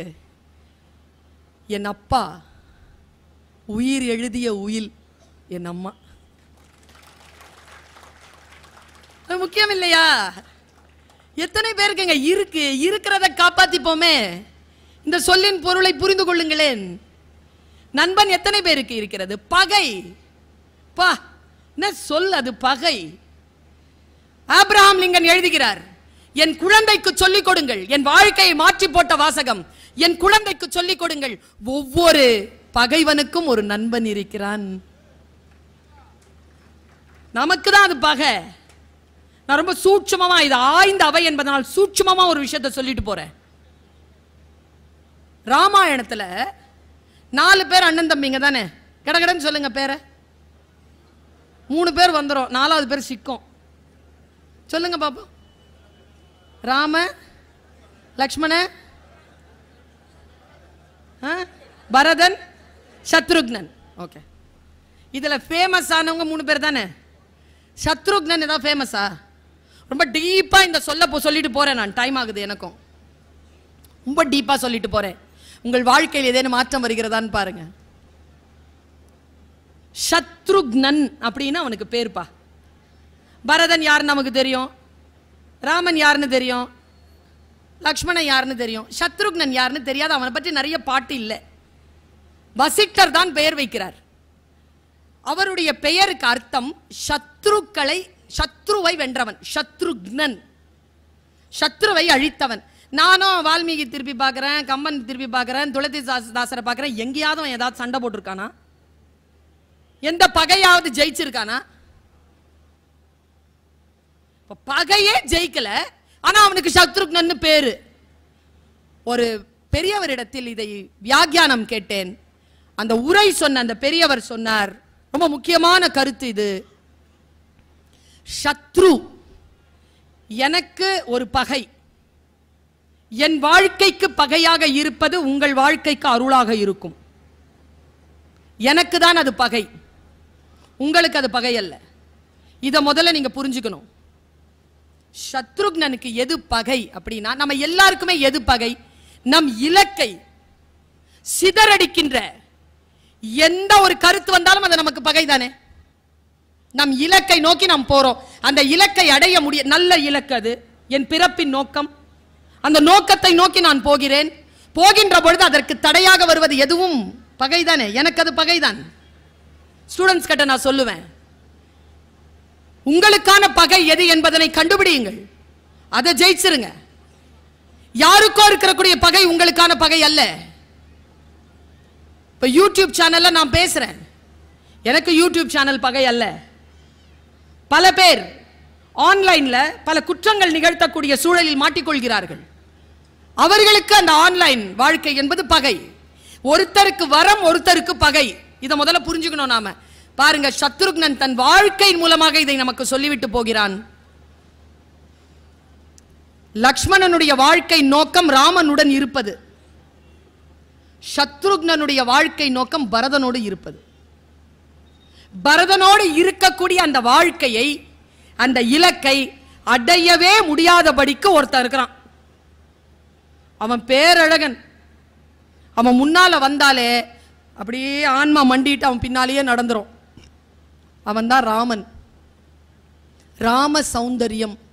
ராமன் அப்படி பார்த்துட்டாங்கன்னா, அவன் சிரிக்கிறத பார்த்துட்டாங்கன்னா, யாரை பற்றியும் கவலைப்படாம அவனை பற்றி மட்டுமே நினைக்கக்கூடிய ஒரு பேராற்றல் பெற்ற ஒருவன். ஆனால் சத்ருக்னன் பரதனோடு இருக்கின்ற பொழுது, அல்லது பரதன் இல்லாமல் தனிமையில் இருக்கின்ற பொழுதும் நிமிர்ந்து அந்த சௌந்தரியத்தை பார்க்கவே மாட்டான். ஏனென்றால் பார்த்தால் தன்னுடைய பிறப்பின் நோக்கம் தடைபடும் என்பதற்காக ராம சௌந்தரியம் என்கின்ற பகையை அவன் வென்றான். அதனால் அவனுக்கு சத்ருக்னன் என்று பெயர். நம் வாழ்க்கையில் நமக்கு முன்னால் வரக்கூடிய, அது பெரிய அன்பாக இருக்கட்டும், காதலாக இருக்கட்டும், வாழ்க்கையில் நமக்கான எவ்வளவு பெரிய விஷயமாக இருக்கட்டும், நம்முடைய இலக்கை அடைய முடியாதபடிக்கு தடையாக இருக்கக்கூடிய எதுவும் நமக்கு பகைதான் என்று யோசிக்கக்கூடிய அந்த குணம் நமக்கு வர வேண்டும். அப்பொழுதுதான் சொல் நமக்கு புரியும். நான் இதை சொல்ல வேண்டும் என்று தோன்றுகிறது. ஒரு 5 நிமிடத்தில் சொல்லிவிட்டு போகிறேன். பிரேயர்ங்கிறது என்ன தெரியுமாங்க? பிரார்த்தனை என்பது என்ன தெரியுமா? எந்த சூழலையும் மாற்றாது. இன்னைக்கு நான் சொல்றேன், எழுதி வச்சுக்கோங்க. அந்த சூழலை எதிர்கொள்வதற்கான திட்பத்தை உங்களுக்கு தரும். அவ்வளவுதான் பிரார்த்தனைங்கிறது. அதை நீங்கள் எதிர்கொள்வீர்கள், அதில் தோற்க மாட்டீர்கள். எதிர்கொண்டு அதை ஜெயிப்பதற்கான ஆற்றலை வளர்த்துக் கொள்வதற்கு பெயர் தான் பிரார்த்தனை. ஒன்னும் மந்திர சக்தி அல்ல. அது நம்மை நாமே சரி செய்து கொள்வது, நம்மை நாமே புனரமைத்துக் கொள்வது. அதற்கு பெயர் தான் பிரார்த்தனை. பல இடங்களில் நாம் தவறு செய்கின்ற இடம் எது தெரியுமா? கவனம் சிதறடிப்புன்னு சொன்ன நான். நம்மில் பல பேருக்கு இது எத்தனாவது நாள் சார்? 10வது நாளா? எத்தனை நாள் சார் இருக்கு? ஒரு நாள் இருக்கா? என்னெல்லாம் இனிமேல் பேச கூப்பிடும் போது முதல் நாளே கூப்பிட்டுருங்க. ஏன்னா புக்கு எப்படி வாங்குறதுன்னு சொல்லி கொடுத்துருவேன். சட்டுன்னு போய் வாங்கக்கூடாதுங்க எந்த புக்கையும். ஃபர்ஸ்ட் நாள் சுத்தி பார்க்கணும். 2வது நாள் அந்தந்த புக்கில் இருக்கக்கூடிய ப்ராஸ்பெக்டர்ஸை வாங்கிக்கணும். வீட்டில் போய் டிஸ்கஸ் பண்ணணும். எவ்வளவு பணம் இருக்குன்னு பார்க்கணும். அந்த பணத்தில் எதை வாங்க முடியும் என்று சில பேரிடத்தில் அறிவுரைகள் கேட்டுக்கொள்ளலாம். இப்ப எதை வாங்கலாம், நான் கண்டிப்பாக படிக்க வேண்டிய புத்தகம் எது என்று பார்த்து கேட்டு திட்டமிட்டு வந்து வாங்குங்க. நமக்கு அப்படி இல்லை. போறோமா, காசு அந்த வடிவேல் சார் காட்டுவார்ல, முக்கியமான புக்கு கிடைக்க போகும்போது பரிசு காலியா இருக்கு. அப்படி அல்ல, திட்டமிடுங்கள். புத்தகத்தை வாங்குவது என்பது நீங்கள் நகை வாங்குவதை விட, நிலம் வாங்குவதை விட மிக முக்கியமான ஒரு திட்டமிடல் என்பதனை மட்டும் புரிந்து கொள்ளுங்கள். நான் யோசிக்கிறேன் என்ன புத்தகம் வாங்குவது. 8000 ரூபாய்க்காவது வாங்கிடுவேன் நான் ஒரு வருஷத்துக்கு. புத்தக கண்காட்சிகள்ல ஒரு புத்தக கண்காட்சிக்குள்ள போன வாட்டி 12000 ரூபாய் ஆயிடுச்சு. நான் தேவைப்பட்டது அத்தனை புத்தகங்கள் வாங்கிட்டேன். தயவு செஞ்சு யாரும் கடனா புக்கை கேட்டா கொடுக்காதீங்க. திரும்பி வராது. தருவேன்ட்டு பெத்த தகப்பன் தாய் மேல சத்தியம் போட்டு வாங்கிட்டு போவான். ஒருத்தன் சொன்னான், தோழியே எந்த புத்தகத்தையும் கடனாக கொடுத்து விடாதே, என்னிடத்தில் இருக்கும் புத்தகங்கள் எல்லாம் அப்படி வாங்கப்பட்டவைதான். கவனம். புத்தகத்தை ஃப்ரீயா கொடுக்காதீங்க, ஃப்ரீயா வாங்கணும்னு நினைக்காதீங்க. ரொம்ப மனசு வெந்து ஒரு வார்த்தை சொல்லவா? ஒரு புத்தகம் இருக்குல்ல, பதிப்பாளர்களை கேட்டு பாருங்கள். ஒவ்வொரு பதிப்பும் ஒரு ஆயுசை காவு கேட்கும். ரொம்ப கஷ்டங்க, ஒரு புக்கு வர்றதுங்கிறது ரொம்ப கஷ்டம். அதனால் அந்த புத்தகத்தை வாங்குகின்ற பொழுது மிக கண்ணியத்துடன் நீங்கள் உழைத்து பெற்ற பணத்தில் அந்த புத்தகத்தை வாங்குங்கள். இந்த சகோதரியின் மிக தாழ்மையான வேண்டுகோள், தயவு செய்து வாங்குகின்ற புத்தகத்தை படித்து விடுங்கள். எந்த பேனாவையும் முழுசா எழுதி முடிக்கிறது இல்ல, எந்த பென்சிலையும் முழுசா பயன்படுத்துறது இல்ல, எந்த புத்தகத்தையும் முழுசா படிச்சு முடிக்கிறது இல்ல. ஒரு புத்தகத்தை கையில் எடுத்தால் படித்து முடிக்கக்கூடிய, நான் எப்பவுமே சொல்லுவேன், கையில் தாயை கையை பிடித்துக் கொண்டு சாலையை கடக்கின்ற சிறுமி போல என் பையில் எப்பொழுதும் 2 புத்தகங்களாவது இருக்கும். பாதுகாப்பா அதை வச்சிருப்பேன் எப்பவுமே. எந்த டைம்ல தேவைப்படும் தெரியாது, ஃப்ரீயா இருக்கிற டைம்ல அதை படிச்சுக்கலாம். கவனத்தை சிதறடிக்காத 2 விஷயம் தாங்க. ஒன்னு வாசிப்பு, ஒன்னு திடலில் விளையாட்டு. 2 நேரத்துல நீங்க 2வது சிந்தனைக்கே போக முடியாது. இன்னும் புனிதமான விஷயங்கள். ஒன்று உடலை முழுமையாக கொடுப்பது, இன்னும் ஒன்று புத்தியை முழுமையாக கொடுப்பது. இந்த இரண்டிலுமே உடலையும் புத்தியையும் உறுதி செய்யக்கூடிய இளைஞர்கள் இன்றைக்கு தமிழகத்திற்கு தேவைப்படுகிறார்கள். கவனத்தை சிதறடிக்காமல் நாம் இருக்க வேண்டும் என்பதற்காக சொல்லுகிறேன். ஒரு புத்தக வாசிப்பிற்காக, ஒரு புத்தக வாசிப்பில் ரொம்ப அழகா நான் பேசினேங்கிறதுனால எனக்கு ஒரு வாய்ப்பு கிடைச்சது வெளிநாடு போறதுக்கு. அது என்ன கம்பெனினா இன்சூரன்ஸ் கம்பெனி. இன்சூரன்ஸ் கம்பெனிக்குன்னு பேச கூப்பிடுறாங்க. நான் மலேசியா போறேன், போய் உட்கார்றேன். இந்த மாதிரி முன்னால தான் உட்கார்றேன். 11 மணிக்கு போனேன். சொன்னாங்க 6 மணிக்கு தாங்க பேச்சு. ஏங்க இப்போ வந்துட்டீங்கன்னு. நான் உள்ளூரில் பேசினா நம்ம மக்களுடைய மனநிலை எனக்கு தெரியும். இது வெளிநாடு, யார் யார் வந்திருக்காங்கன்னு தெரியாது, என்ன மனநிலையில் இருக்காங்க தெரியாது. இன்சூரன்ஸ் ஃபீல்டு எனக்கு புதுசு, என்ன பேசுறதுங்கிறத நான் கொஞ்சம் திட்டமிட்டுக்கிறேன். நான் இங்கே உட்கார்றேன்னு 11 மணிக்கு உட்கார்ந்த. நல்லா கேளுங்க, இதை நான் தொடர்ந்து சொல்லிக் கொண்டிருக்கிறேன். மதுரையில் இன்றைக்கு சொல்லுகிறேன். உங்களுடைய மனங்களில் இதில் ஏதேனும் ஒரு மாற்றம் இருக்கிறதா, வருமா என்று பாருங்கள். பேராசை தான் எனக்கு. இந்த உட்கார்ந்து கேட்கிறீர்களே, எல்லோர் காதுகளிலும் என்னுடைய விழ வேண்டும் என்ற பேராசை எனக்கு இல்லை. பெற்ற தாயானை சொல்கிறேன், இந்த கூட்டத்தில் ஒருவருடைய வாழ்க்கையில் ஒரு தீபம் ஏற்றப்பட்டால் என்னுடைய இத்தனை கால உழைப்பிற்கான அந்த பலன் எனக்கு கிடைக்கும் என்கின்ற நம்பிக்கை. இந்த காட்டில் எந்த மூங்கில் புல்லாங்குழல் என்பதுதான். பாருங்க, போய் உட்கார்றேன். ஸ்மார்ட்டா ஒருத்தர் வந்தாருங்க. சாரி ஸ்மார்ட், நேரா வந்தார். நல்லா தெரிஞ்சுக்கோங்க, கிளாஸ் எடுக்கிறவங்க ஸ்மார்ட்டா இருக்கும்.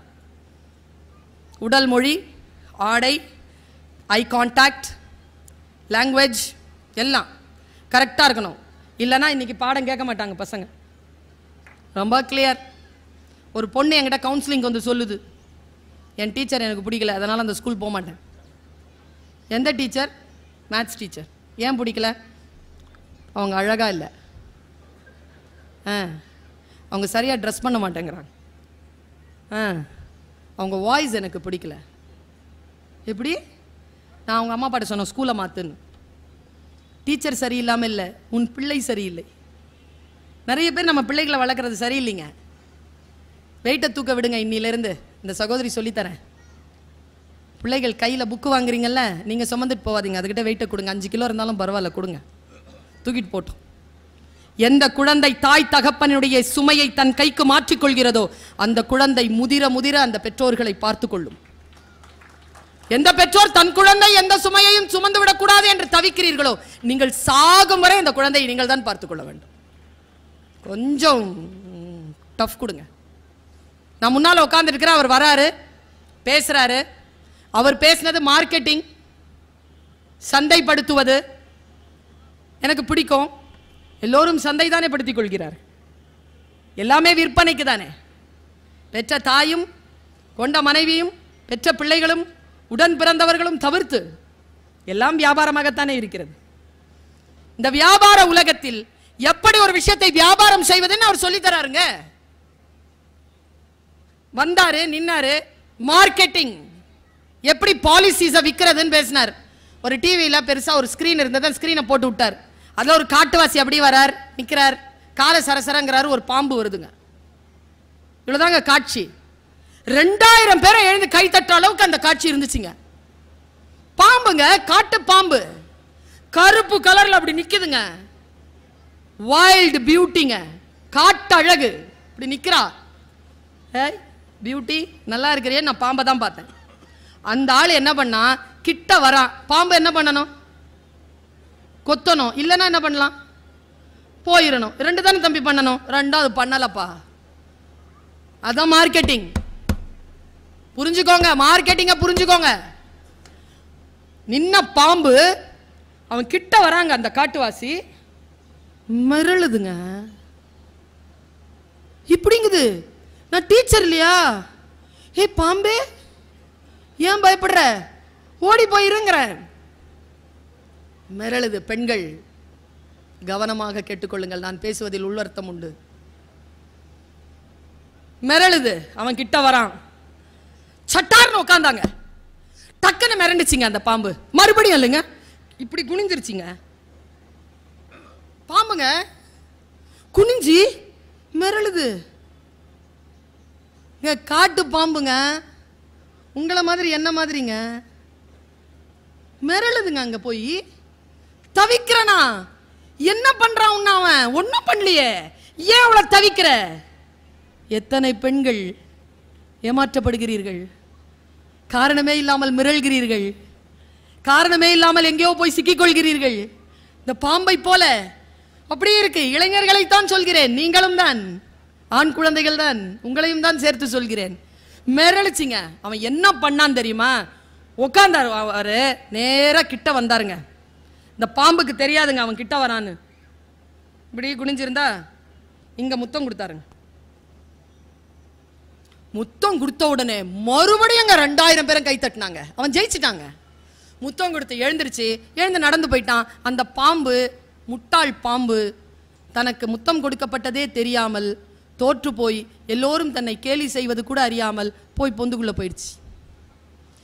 எனக்கு வந்தது ஆத்திரம். அமைதியா அவர் என்ன சொல்ல போறாருன்னு கேட்டேன். சொன்னாரு பாருங்க, அந்த காட்டுவாசி தான் ஏஜென்ட் ஆகிய நீங்கள்,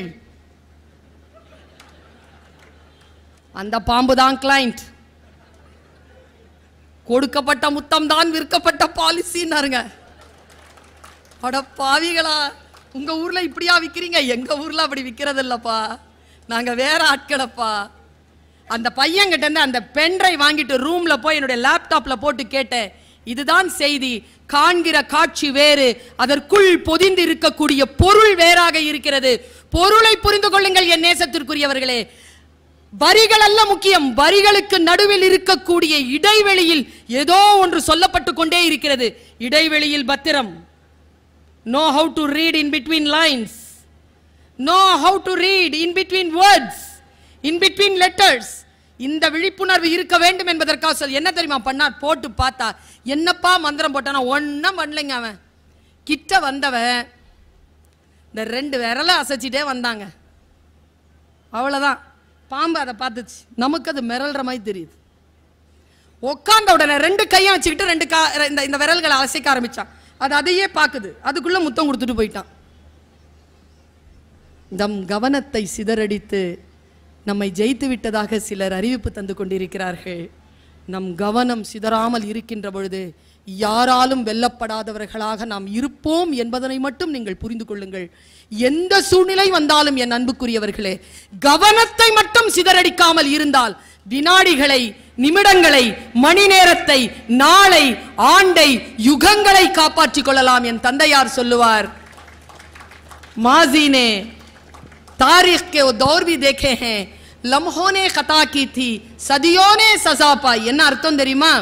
காலத்தின் பேரேடு ஒரு மாபெரும் ரகசியத்தை நமக்கு சொல்கிறது. வினாடிகள் தான் தவறிழைக்கின்றன, தண்டனையோ யுகங்களுக்கு கிடைக்கிறது என்று சொன்னார். வினாடிகளை காப்பாற்றிக் கொள்வதன் மூலமாக தலைமுறையை காப்பாற்றிக் கொள்ளலாம். அது கோபமாக இருந்தாலும், ஆசையாக இருந்தாலும், புன்னகையாக இருந்தாலும். ஒரு நிமிடம் வன்முறையாளனும் வீரனும் யார் தெரியுமா? உடனே அடிக்கிறவன் வன்முறையாளன், ஒரு வினாடி நிக்கிறவன் வீரன். ஒரு வினாடி அதை அந்த கண்ட்ரோல்ல நிக்கிறான் பாருங்க. அந்த வீரம், அந்த புத்தி, அந்த ஞானம் இருந்தால் சொல்லுக்கான பொருள் புரிந்து போகும். மூத்தோன் சொல்லை மதிப்போம், அந்த சொல்லின் பொருளை உணர்வோம் என்று சொல்லிக்கொண்டு வாய்ப்பளித்தமைக்கு நன்றி பாராட்டி நிறைவு செய்கிறேன். நன்றி, வணக்கம். கோபிநாத் சாருடைய முதல் புக்கே ப்ளீஸ் இந்த புத்தகத்தை வாங்காதீங்க. நம்ம மக்களை பற்றி அவர் ரொம்ப நாடி பிடிச்சு தெரிஞ்சிருக்கிறார். இவங்கள்ட்ட எந்த ரூட்ல போனா இவங்க கேட்பாங்க அப்படின்னு. ஏன்னா எப்பயுமே நம்ம மக்கள்கிட்ட இதை செய்யுன்னு சொன்னா செய்யவே மாட்டாங்க. பார்த்துருக்கீங்களா? செய்யாதன்னு சொல்லுங்க, அதைத்தான் செய்வாங்க. சுவற்றில் எழுதாதே நண்பா அப்படின்னு போட்டா சுவரில் எழுத மாட்டேன் நண்பான்னு எழுதி போட்டு போவாங்க. புல் தரையில் நடக்காதே அப்படின்னா திருன்னு ஓடுவாங்க. நம்மால் நடக்கக்கூடாது கூடாது ஓடலாம் அப்படின்னு. இங்க இடத்தில் சைக்கிளை நிறுத்தாதேன்னா படிக்க வச்சுட்டு போயிடும். அந்த அளவுக்கு நம்ம மக்களுடைய சிந்தனையை இதை செய் அப்படின்னா செய்ய மாட்டாங்க, செய்யாத அப்படின்னா செய்வாங்க. அதனாலதான் ஒரு புக்குக்கு பேரே ப்ளீஸ் இந்த புத்தகத்தை வாங்காதீங்க. 5 லட்சம் பேர் வாங்கியிருக்காங்க. இந்த புத்தகத்தை வாங்குங்கன்னு சொன்னா யாராவது வாங்குவாங்களா? நீ என்ன சொல்றது, நாங்க என்ன கேட்கறது அப்படின்னு. அதனால ஒரு புத்திசாலித்தனமான பேச்சாளர் ரொம்ப சிறப்பாக பேசிட்டு போனார். அவருக்கும் நம்ம விருதுநகர் மாவட்டத்தின் சார்பாக ஒரு பெரிய கைத்தட்டல்களை பாராட்டுகளை தெரிவித்து, எனக்கு சொந்த ஊர் ராஜபாளையம். ராஜபாளையம் எப்பவுமே எங்களுக்கு விருதுநகர் ஒரு கனவாகவும் ஒரு ஆசையாகவும் ஒரு ஏக்கமாகவும் இருக்கும். ஏன்னா அங்கதான் பள்ளிக்கூடமும் படித்தேன், அங்கதான் கல்லூரியும் படித்தேன். ஒரு பேச்சு போட்டி, ஒரு கவிதை போட்டி, கட்டுரை போட்டி அப்படின்னாலே உள்ளூர்ல ஜெயிச்ச உடனே அடுத்த கட்டம் எங்க வருவோம்? மாவட்டத்துக்கு தான் வரணும். ஒரு டிஸ்ட்ரிக்ட் லெவல்ல ஜெயிக்கிறோம் அப்படின்னாலே ஒரு கெத்து.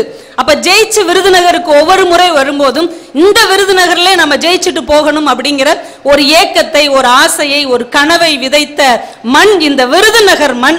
அங்கேயே நான் ஒரு புத்தக திருவிழாவுக்கு பேச வந்திருக்கிறேன் என்பது எனக்கு ரொம்ப வெற்றியின் இன்னொரு படியாகவே நான் நினைத்து மனசு மகிழ்கிறேன். அதே மாதிரி படிச்சு முடிச்ச உடனே 10th முடிச்ச உடனே 12th முடிச்ச உடனே டிகிரி முடிச்ச உடனே ஒவ்வொரு தடவை விருதுநகருக்கு வருவோம். மறுநாளே எதுக்கு வருவோம்?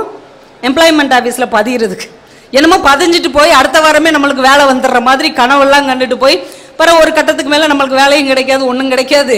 நம்மளே சுய அறிவில் என்னத்தையாவது ஒன்று தேடிக்கிட்டாதான் உண்டு அப்படின்னு நம்ம கனவுகளை நொறுக்கிய ஒரு மண்ணும் இந்த விருதுநகர் மண் தான். ஆனால் எல்லாவற்றுக்கும் ஒரு கலவையான மண். அதுவும் கல்விக்கு தமிழ்நாட்டிலேயே ஒரு முக்கியத்துவம் கொடுத்த மண் என்றால் நம்முடைய விருதுநகர் மண் மட்டும்தான்.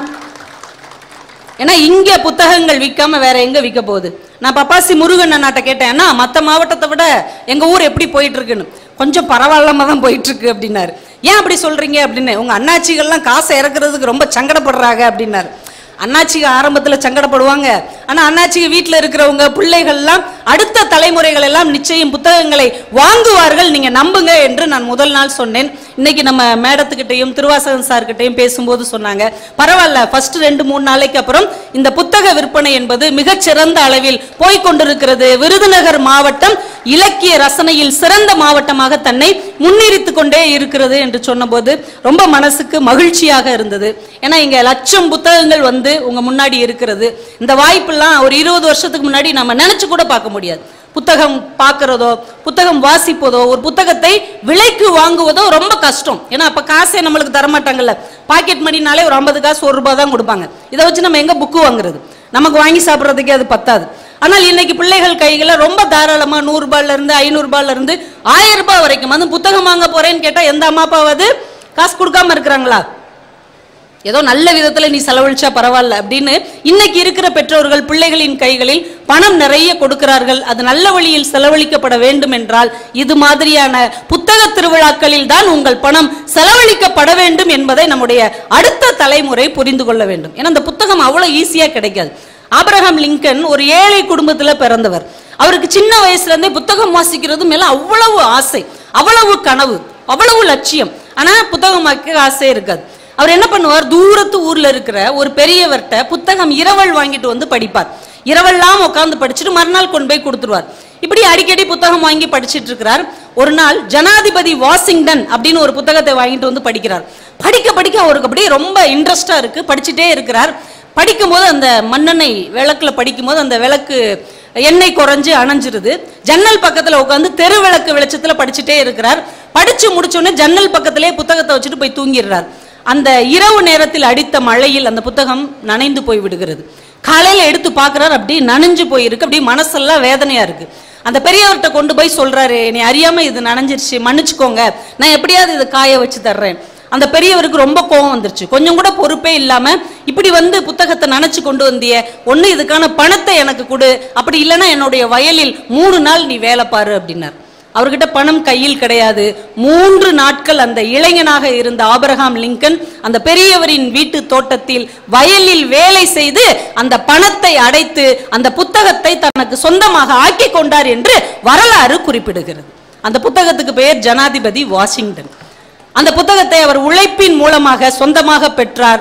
அந்த புத்தகத்தின் மூலமாக கிடைத்த அறிவாலும் சிந்தனையாலும் முயற்சியாலும் ஒரு காலத்தில் அதே அமெரிக்காவில் ஜனாதிபதி லிங்கனாக அவர் மாறினார் என்றால் ஒரு புத்தகம் என்ன செய்யும் என்றால் உங்கள் கைகளில் இருக்கிற கனவை வாழ்க்கையின் நனவாக மாற்றி காட்டும். அதுதான் ஒரு புத்தகத்தின் ஆகச்சிறந்த சாதனை.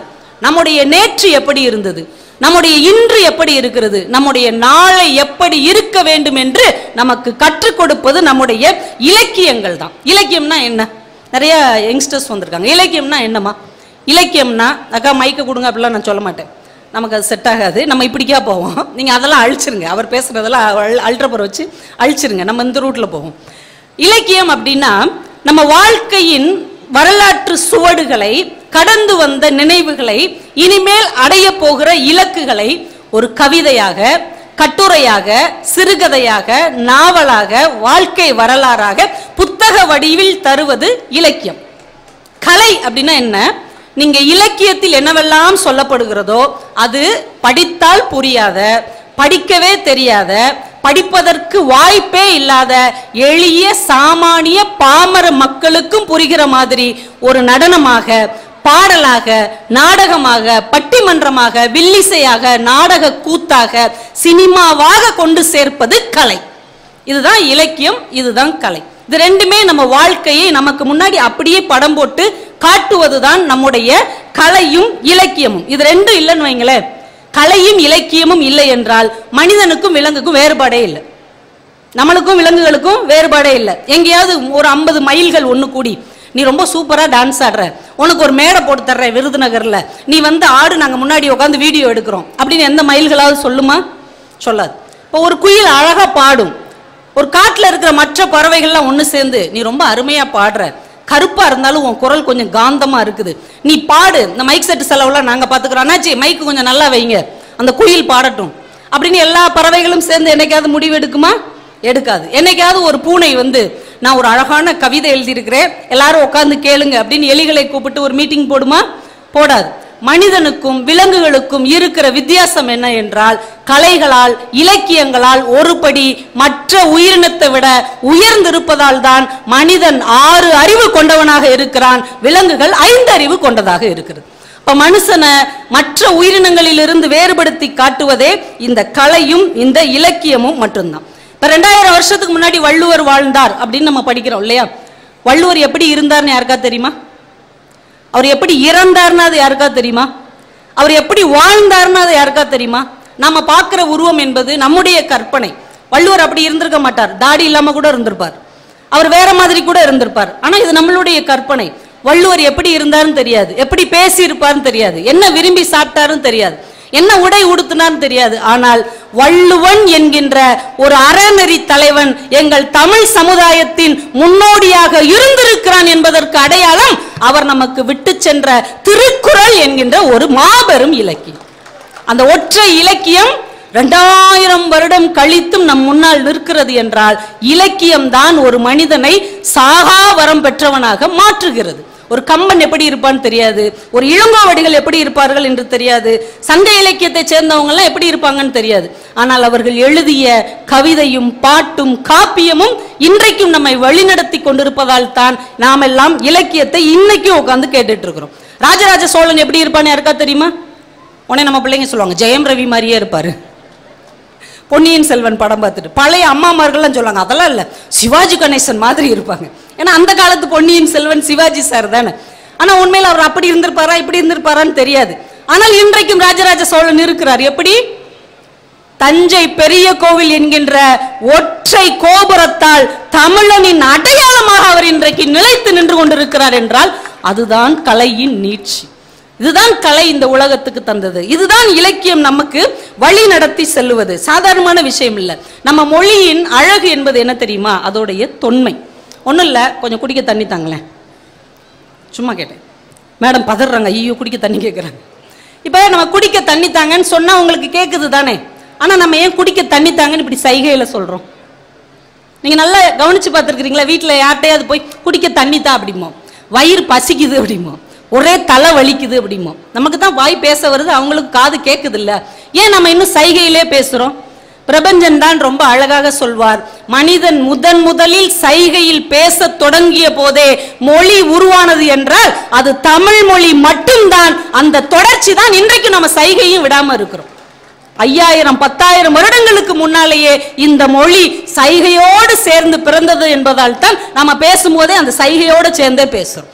நம்ம ஒவ்வொரு வார்த்தையும் நம்ம சர்வசாதாரணமா கடந்து போயிடுறோம். இப்ப நம்ம யாராவது வந்தா தண்ணி குடிக்கீங்களா அப்படின்னு கேட்போம் இல்லையா? தண்ணீர் அப்படின்னால என்ன அர்த்தம்? குளிர்ந்த நீர் அப்படின்னு அர்த்தம். நம்ம ஆளுக சொல்லுவாங்க பச்சை தண்ணியா கொடுங்க அப்படிம்பாங்க, இல்ல வெண்ணி தண்ணியா கொடுங்க அப்படிம்பாங்க. 2 வார்த்தையுமே தப்பு தான். நீர் அப்படின்னா அது சாதாரண வாட்டர், தண்ணீர் அப்படின்னாலே குளிர்ந்த நீர் அப்படின்னு தான் அர்த்தம். நீங்க குளிர் நாடுகள்ல எல்லாம் பாத்தீங்கன்னா வார்ம் வெல்கம் அப்படிம்பாங்க. ஏன்னா அந்த நாடு குளிர்ச்சியான நாடு, அதனால ஒரு கதகதப்பான வரவேற்பு. நம்ம நாடு வெப்ப நாடு, அதனால என்ன சொல்லுவாங்க? தண்ணீர் சாப்பிடுங்க. ஏன்னா எப்போதும் வெப்பமாக இருக்கிறது, குளிர்ந்த நீர் சாப்பிடுங்கள் என்று சொல்லும் போதே தண்ணீர் சாப்பிடுங்கன்னு சொல்லி பழக்கப்பட்ட ஒரு பரம்பரை நம்முடைய தமிழ் பரம்பரை. ஆனா நம்ம காலப்போக்கில் என்ன ஆயிடுச்சு? தண்ணீருங்கிறது சாதா தண்ணினே நம்ம நினைச்சிட்டோம். வெண்ணி தண்ணி, பச்சை தண்ணி, குளிர்ந்த தண்ணி எல்லாமே தப்பு. காலப்போக்கில நாம் எல்லாவற்றையும் மறந்து கொண்டே போய்கொண்டே இருக்கிறோம். நிறைய விஷயங்களை நம்ம மறந்துட்டோம் பாருங்க. எல்லாத்தையும் கலந்து கட்டி விருந்தினர்களை புரோட்டா சாப்பிட்ற மாதிரி நம்ம பேச்சே கலந்து கட்டி தான் பேசுறோம். பார்த்துருக்கீங்களா? நீங்க அந்த நடு சென்டர்ல ஒருத்தவங்க உட்காந்துருக்காங்களா, அவங்க யாரு? அது என்ன நடு சென்ட்ரு? நடுவும் ஒண்ணுதான், சென்டரும் ஒண்ணுதான். நம்மளுக்கு ரெண்டையும் கலந்து தான் பேசும். ஏன் மொபைல் போன் அப்படி மேல் டாப்ல வச்சிருக்க? கீழே விழுந்துரும்ல. மேல்னா என்ன, டாப்னா என்ன? ரெண்டும் ஒண்ணுதான். கொஞ்சம் வழி விட்டுக்கோங்க, சைடு ஓரமா போயிடுறேன் அப்படிம்பாங்க. சைடும் ஒண்ணுதான், ஓரமும் ஒண்ணுதான். இந்த கீச்சாவி எங்க தொலைச்சு போட்டேன்னு தெரியல அப்படிம்பாங்க. பார்த்துருக்கீங்களா? கீச்சாவி ரெண்டும் ஒண்ணுதான். ரேஷன் கடையில் இன்னைக்கு எவ்வளோ பெரிய கியூ வரிசை தெரியுமா அப்படிம்பாங்க நம்ம ஆளுங்க. கியூவும் ஒண்ணுதான், வரிசையும் ஒண்ணுதான். இப்படி கலந்து கட்டி சாப்பிட்ற மாதிரி எல்லா மொழியையும் கலந்து கட்டி பேசக்கூடிய ஒரே இனம் உண்டு என்றால் அது நம்முடைய தமிழ் இனம் மட்டும்தான். இதுல அழகு என்ன தெரியுமா? எல்லாத்துக்கும் தமிழ் இடம் கொடுக்கிறது. அதை மறுக்கவே இல்லை தமிழ். எல்லாம் உள்ள வாங்கடா, எத்தனை பேர் உள்ளே வந்தாலும் என்னுடைய அடித்தளத்தை அசைக்க முடியாது என்கின்ற நம்பிக்கை இந்த மொழிக்கு உண்டு. அதனாலதான் எல்லாம் வா வா. ஒன்றும் இல்லை, ஹோட்டலுக்கு போறீங்க, சர்வர் ஒரு தோசை ஆர்டர் அப்படிங்கிறீங்க. உடனே அவர் கேட்கிறார் சாம்பாரா சட்னியா? சாம்பாரும் வேணும் சட்னியும் வேணும். சாப்பிட்டு முடிக்கிறீங்க, ஒரு காஃபி கொடு அப்படிங்கிறீங்க. காஃபி இல்லை சார், அப்ப டீ கொடு. இது சின்ன ஒரு சம்பாஷணை, ஒரு உரையாடல். இப்ப இதுல தோசைன்னு சொல்றோம் இல்லையா, சாம்பார் சட்னின்னு சொல்றோம் இல்லையா, இந்த உரையாடல்ல ஒரு வார்த்தை கூட தமிழ் கிடையாது. தெரியுமா உங்களுக்கு? தோசை, சாம்பார், சட்னி இந்த மூணு மராட்டி. ஆர்டர்னு சொன்னோம்ல அது இங்கிலீஷ். காஃபி அரபி மொழி, டீ சீன மொழி. ஒரு ஹோட்டல்ல போய் நீங்க ஒரு தோசை சாப்பிட்டா கூட உலக மொழிகளை கொண்டு பேசக்கூடிய இனம் நம்முடைய தமிழ் இனம் மட்டும்தான். சர்வசாதாரணமான இது என்ன மொழி நம்மளுக்கு தெரியாது.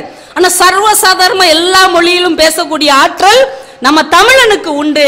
அதனால் தமிழ் ஒருபோதும் அழிந்து போகாது என்கின்ற நம்பிக்கையும் நம்முடைய தமிழர்களுக்கு உண்டு. அதனால உலக மொழிகள் எல்லாத்தையும் கற்றுக்கொள்ள வேண்டும். ஏனென்றால் எல்லா மொழிகளிலும் கற்றுக்கொள்வதற்கு ஏதாவது இருக்கிறது. நம் தமிழ் மொழியில் மட்டும்தான் பெற்றுக்கொள்வதற்கு எல்லாமே இருக்கிறது. அந்த வேறுபாடு நம்ம தமிழர்களுக்கு தெரிந்திருக்க வேண்டும். பெரும்பாலும் நமக்கு அது தெரிந்திருக்கிறது. அதனாலதான் இன்னைக்கு நமக்கு பரிசு பாத்தீங்கன்னா அணில் கொடுத்தார் நம்ம கலெக்டர் சார். நம்ம மாவட்டத்தினுடைய அந்த சாம்பல் நிற அணில் தான் நம்முடைய ஒரு பெரிய ஆச்சரியம், நமக்கான ஒரு அடையாளம். விரு அப்படின்னு, விருமாண்டி விருமாண்டிங்கிற மாதிரி அதுக்கு பேரே அழகா இருந்தது. அந்த அணிலுக்கு பேர் என்னது? விரு அப்படின்னு பேர் வச்சிருக்காங்க. நம்ம தமிழ் இனம் எவ்வளவு உயர்ந்த சிந்தனை கொண்டது அப்படின்னா 5000 6000 வருடங்களுக்கு முன்னால் தொல்காப்பியர் ஒவ்வொரு பொருளையும் எப்படி கூப்பிடணும்னு அவர் எழுதினார். அப்படி எழுதும் போது அணில் இருக்கு இல்லையா, அணில் குட்டி, அணில் குஞ்சு, அணில் அப்படிலாம் சொல்லல. அணில் எப்படி சொன்னாங்க தெரியுமா? அணில் பிள்ளை அப்படின்னாங்க. அது ஒரு சின்னஞ்சிறிய உயிரினம் என்றால் கூட அது நம் குடும்பத்தில் ஒரு பிள்ளையாக வளர்க்கப்பட வேண்டியது என்று அத்தனை வருடங்களுக்கு முன்னால் யோசித்தவன் நம்முடைய தமிழனாக மட்டும்தான் இருக்க முடியும். அப்படி ஒரு உயர்ந்த சிந்தனை இந்த தமிழ் மண்ணில் மட்டும்தான் தோன்ற முடியும். வார்த்தைகளின் வளம்னா அது நம்முடைய தமிழ் தாங்க. இப்படி ஒரு வசதியான நிறைய வார்த்தைகள் கொண்ட மொழி நீங்க எங்கேயுமே பார்க்க முடியாது. இப்ப இலைன்னு ஒண்ணு இருக்குல்ல, அதுக்கு ஆங்கிலத்தில் நம்ம என்ன சொல்லுவோம்? லீஃப் அப்படின்னு சொல்லிட்டு அவ்வளவுதான், முடிஞ்சு போச்சு. ஆனா தமிழ்ல வாழை இலை. தென்னை மரத்துல உள்ளதுக்கு பேர் இலை கிடையாது, தென்னம் ஓலை உண்டு தானே. பனை மரத்துல உள்ளது, தென்னை மரத்துல உள்ளது தென்னங்கீற்று, பனை மரத்துல உள்ளது பனை ஓலை, நெல்லுல உள்ளது நெல் தாள், கரும்புல உள்ளது கரும்பு தோகை. இப்படி இலைக்கு மட்டுமே 36 சொற்கள் கொண்ட மொழி நம்முடைய தமிழ் மொழி. நாஞ்சில் நாடன் எழுதுகிறார், யானைக்கு மட்டுமே 42 சொற்கள் இருக்கிறதா. அப்ப எவ்வளவு வளம் நிறைந்த மொழி, வசதியான மொழி. படக்குன்னு போய் சந்துக்குள்ள போய் முட்டுச்சந்துல மோத வேண்டாம், வசதியான மொழி. வாழ்க வளமுடன் ஒரு வார்த்தை சொல்றாங்க இல்லையா, நீங்க வாழ்க தமிழுடன் சொல்லி பாருங்க, ரெண்டும் ஒண்ணுதான். வாழ்க வளமுடன் சொல்லுவதும் ஒன்றுதான், வாழ்க தமிழுடன் என்று சொல்லுவதும் ஒன்றுதான். ஏன்னா அந்த தமிழ்ல அவ்வளவு வளம் இருக்கிறது, அவ்வளவு செல்வம் இருக்கிறது, அவ்வளவு நிறைவு இருக்கிறது. என்ன அதை நம்ம கொஞ்சம் எட்டி பார்க்கணும். ஓ இதுல இவ்வளவு இருக்கா, இவ்வளவு விஷயம் இருக்கா அப்படின்னு நம்ம கொஞ்சம் உற்று கவனிக்கணும். ஒன்றும் இல்லை, ரொம்ப சாதாரணமா நம்ம கடந்து போற ஒரு வார்த்தையை சொல்றேன். சிறிய அப்படின்னு ஒரு வார்த்தை இருக்குல்ல, சிறிய. பெரிய அப்படின்னு ஒரு வார்த்தை இருக்கு. இப்ப சிறிய அப்படிங்கிற வார்த்தைக்கு என்ன ரீடா போடுவோம் தம்பி? இந்த குட்டி பையன் கேட்போம். சிறியங்கிற வார்த்தையில என்ன ரீ போடுவோம்? பெரிய ரீ தானே போடுவோம். பெரியங்கிற வார்த்தைக்கு சின்ன ரீ போடுவோம். இதுல ஏதாவது அர்த்தம் இருக்கா? சிறியங்கிறதுக்கு சின்ன ரீ போடணும், பெரியங்கிறதுக்கு பெரிய ரீ தானங்க போடணும். நம்ம ஏன் நம்ம தமிழ் அப்படியே உல்டா பண்ணி வச்சிருக்காங்க? சிறியங்கிறதுல பெரியரி, பெரியங்கிறதுல சின்னரி. சாதாரணமா நீங்க கடந்து போகிற அந்த வார்த்தைக்குள் ஒரு வாழ்க்கையின் தத்துவத்தை ஒளித்து வைத்த மொழி நம்முடைய தமிழ். என்ன தெரியுமா அர்த்தம்? பெரிய மனுஷனா கூட இருப்பான் அவன், ஆனா அவனுக்குள்ளும் ஒரு சின்னத்தனம் இருக்கும். இவன் சிறிய மனுஷனா தான் இருப்பான், ஆனால் அவனுக்குள்ளும் ஒரு பெரிய ஆற்றல் இருக்கும். அதுதான் உலக தத்துவம். எல்லாரும் பெரிய ஆளா இருக்க மாட்டாங்க இல்லையா, எல்லாரும் சின்ன ஆளா இருக்க மாட்டாங்க இல்லையா. முழுக்க நல்லவனும் இந்த உலகத்தில் கிடையாது, முழுக்க கெட்டவனும் இந்த உலகத்தில் கிடையாது என்கின்ற உலகத்தின் மாபெரும் தத்துவத்தை இந்த சிறிய இந்த பெரியங்கிற வார்த்தையில நம்மால் அடக்கிட்டாங்க. சுஜாதா நிஜத்தை தேடி அப்படின்னு ஒரு கதை எழுதினார். ஒரு அருமையான கதை, நிறைய பேர் படிச்சிருக்க வாய்ப்பு இருக்கு. பெங்களூர்ல நம்ம தமிழ் குடும்பம், ஒரு கணவனும் மனைவியும் ஒரு வீட்டில் இருக்கிறாங்க. திருமணமாகி ஒரு 9 வருஷம் ஆனவங்க. வீட்டு காலை நேரம் கணவர் உட்காந்து பேப்பர் படிச்சுட்டு இருக்கிறாரு, மனைவி குக்கர்ல எதையோ வச்சுட்டு அது விசில் அடிக்கிற வரைக்கும் ஒரு தொடர் கதை படிச்சுட்டு இருக்கிறாங்க. அவங்க வீட்டு கதவு கேட்டை யாரோ திறக்கிறாங்க. அந்த கணவர் பார்க்கிறாரு, எட்டி கேட்டை திறந்துட்டு ஒரு ஆள் பரிதாபமா வர்றாரு. ஒரு கைலி உடுத்திருக்கிறார், ஒரு சாதாரண சட்டை போட்டு, கையில ஒரு தட்டு வச்சிருக்கிறார். அதுல ஒரு 5 ரூபாய் 2 ரூபாய் சில்லற காசா கிடக்குது, ஒரு பத்தி பொருத்தி வைக்கப்பட்டிருக்கிறது, சின்ன சின்ன பூ கிடக்குது. இவங்க வாசல் கிட்ட அவர் வந்துட்டார். இந்த ஆளு இந்த வீட்டு ஓனர் வேமா எந்திரிச்சுப்பா, என்ன விஷயம் அப்படிங்கிறார். உடனே, ஐயா தமிழ்நாடுங்க, நான் பஞ்சம் பொழைக்கிறதுக்காக ஒரு 3 நாள் முன்னாடி வந்தேன். வந்த இடத்துல பொண்டாடி செத்து போச்சு, அடக்கம் பண்ண கூட காசு இல்லைங்க, ஏதாவது உதவி பண்ணுங்கய்யா, தயவு செஞ்சு உதவி பண்ணுங்கன்னு அப்படி கண்ணு கலங்கி பரிதாபமா அப்படி லைட்டா தாடியெல்லாம் வச்சு சோகமா கண்ணுலாம் உள்ள போயிருக்கு. உடனே இவர் கேட்கிறார், எந்த ஊர்ல இருந்து வந்த, என்னைக்கு வந்த, எந்த தெருவில் இருக்கிற, உன் மனைவி பேர் என்ன, உன் பேர் என்ன கட்டி வட்டி சராமரியா கேட்கிறார். அவர், ஐயா எனக்கு இந்த ஊரு சரியா தெரிலன்னா எந்த இடத்துல இருந்து இப்ப நீ வந்த, இங்க இருந்து ஒரு 3வது ரோடுனா இந்த சைடு 3வது ரோடா, அந்த சைடு 3வது ரோடா, எங்க ஒரு தேட்டர் கூட இருக்குல்ல, அதுல இருந்து இப்படி சொல்லிக்கிட்டு இருக்கும் போதே மனைவிக்கு வர்றாங்க. என்னவா, என்ன பிரச்சனை அப்படின்னு மனைவி வர்றாங்க. திரும்பவும் வந்தால் சொல்றாரு, ஊர்ல இருந்து வந்தேங்க, ஏதாவது வேலை தேடி வந்தேங்க, வீட்டம்மா இறந்து போச்சுங்க, அடக்கம் பண்ண கூட வசதி இல்லைங்கன்னு சொல்லும் போதே அவருக்கு அப்படி கண்ணுல இருந்து தண்ணி வெளியில வருது. இந்த அம்மாவால தாங்க முடியலையேங்க, ஏதாவது ஒரு 5 ரூபாவோ 10 ரூபாயோ போட்டு அனுப்புங்க, ஏங்க அவரை போய் கொஸ்டின் பண்றீங்க, சும்மா உனக்கு ஒன்றும் தெரியாது, அறிவு இருக்கா உனக்கு. இப்படிதான் அன்னைக்கு ஒரு அம்மா மஞ்சேன்னு வந்துச்சு, இருக்கங்குடி மாரியம்மன் கோயிலுக்கு போறேன்னு சொன்னுச்சு, 10 ரூபா கொடுத்தோம், சாயங்காலம் சினிமா தேட்டருக்கு வந்துச்சு இல்ல, இப்பெல்லாம் ஏமாத்துவாங்க, அப்பெல்லாம் ஏமாறக்கூடாது, நீ சொல்லியா மறுபடியும் சொல்லு, எந்த தெருவுல இருந்து வர்ற, எத்தனாவது தெருவுல இருந்து வர்ற, எந்த தேட்டருன்னு மறுபடியும் ஆரம்பிக்கிறார். இந்த அம்மா சொல்லுது, எங்க விடுங்க, பார்த்தா பாவமா இருக்கு, ஒரு 2 ரூபாவது போட்டு அனுப்புங்க, போ நீ உள்ள போ, குக்கர் என்னன்னு பாரு போ அப்படின்னு விரட்டி விட்டுட்டு திரும்ப அவன்கிட்ட கேள்வி கேட்கும் போது அவனால தாங்க முடியல. எனக்கு ஒன்றும் வேணாங்க, நான் வரேன் அப்படின்னு சொல்லி அப்படியே அழுதுகிட்டே அப்படியே சட்டையில கண்ணீரை தொடச்சிட்டு அந்த கேட்டை கரெக்டாக மூடிட்டு அந்த ஆள் போயிடுறாரு. இப்போ இந்த அம்மா கிச்சனில் போய் நிற்கிறாங்க. இவர் வேகமாக வந்து, பாத்தியா உண்மையானவனா இருந்தால் நின்று கரெக்டாக பதில் சொல்லியிருப்பான்ல, உண்மை இல்லாதனால தான் அவன் வேகமாக போயிட்டான், ஏமாறக்கூடாது, வாழ்க்கையில் ரொம்ப கரெக்டாக இருக்கும், இந்த மாதிரி நிறைய பேர் இருக்கிறாங்கன்னு சொல்ல அந்த அம்மா கண்ணு கலங்கியே இருக்கு. இப்போ நீ எதுக்கு கண்ணு கலங்குற, எதுக்கு நீ இப்படி இருக்க, என்னைய பார்த்தா உனக்கு ராட்சசன் மாதிரி தெரியுதா?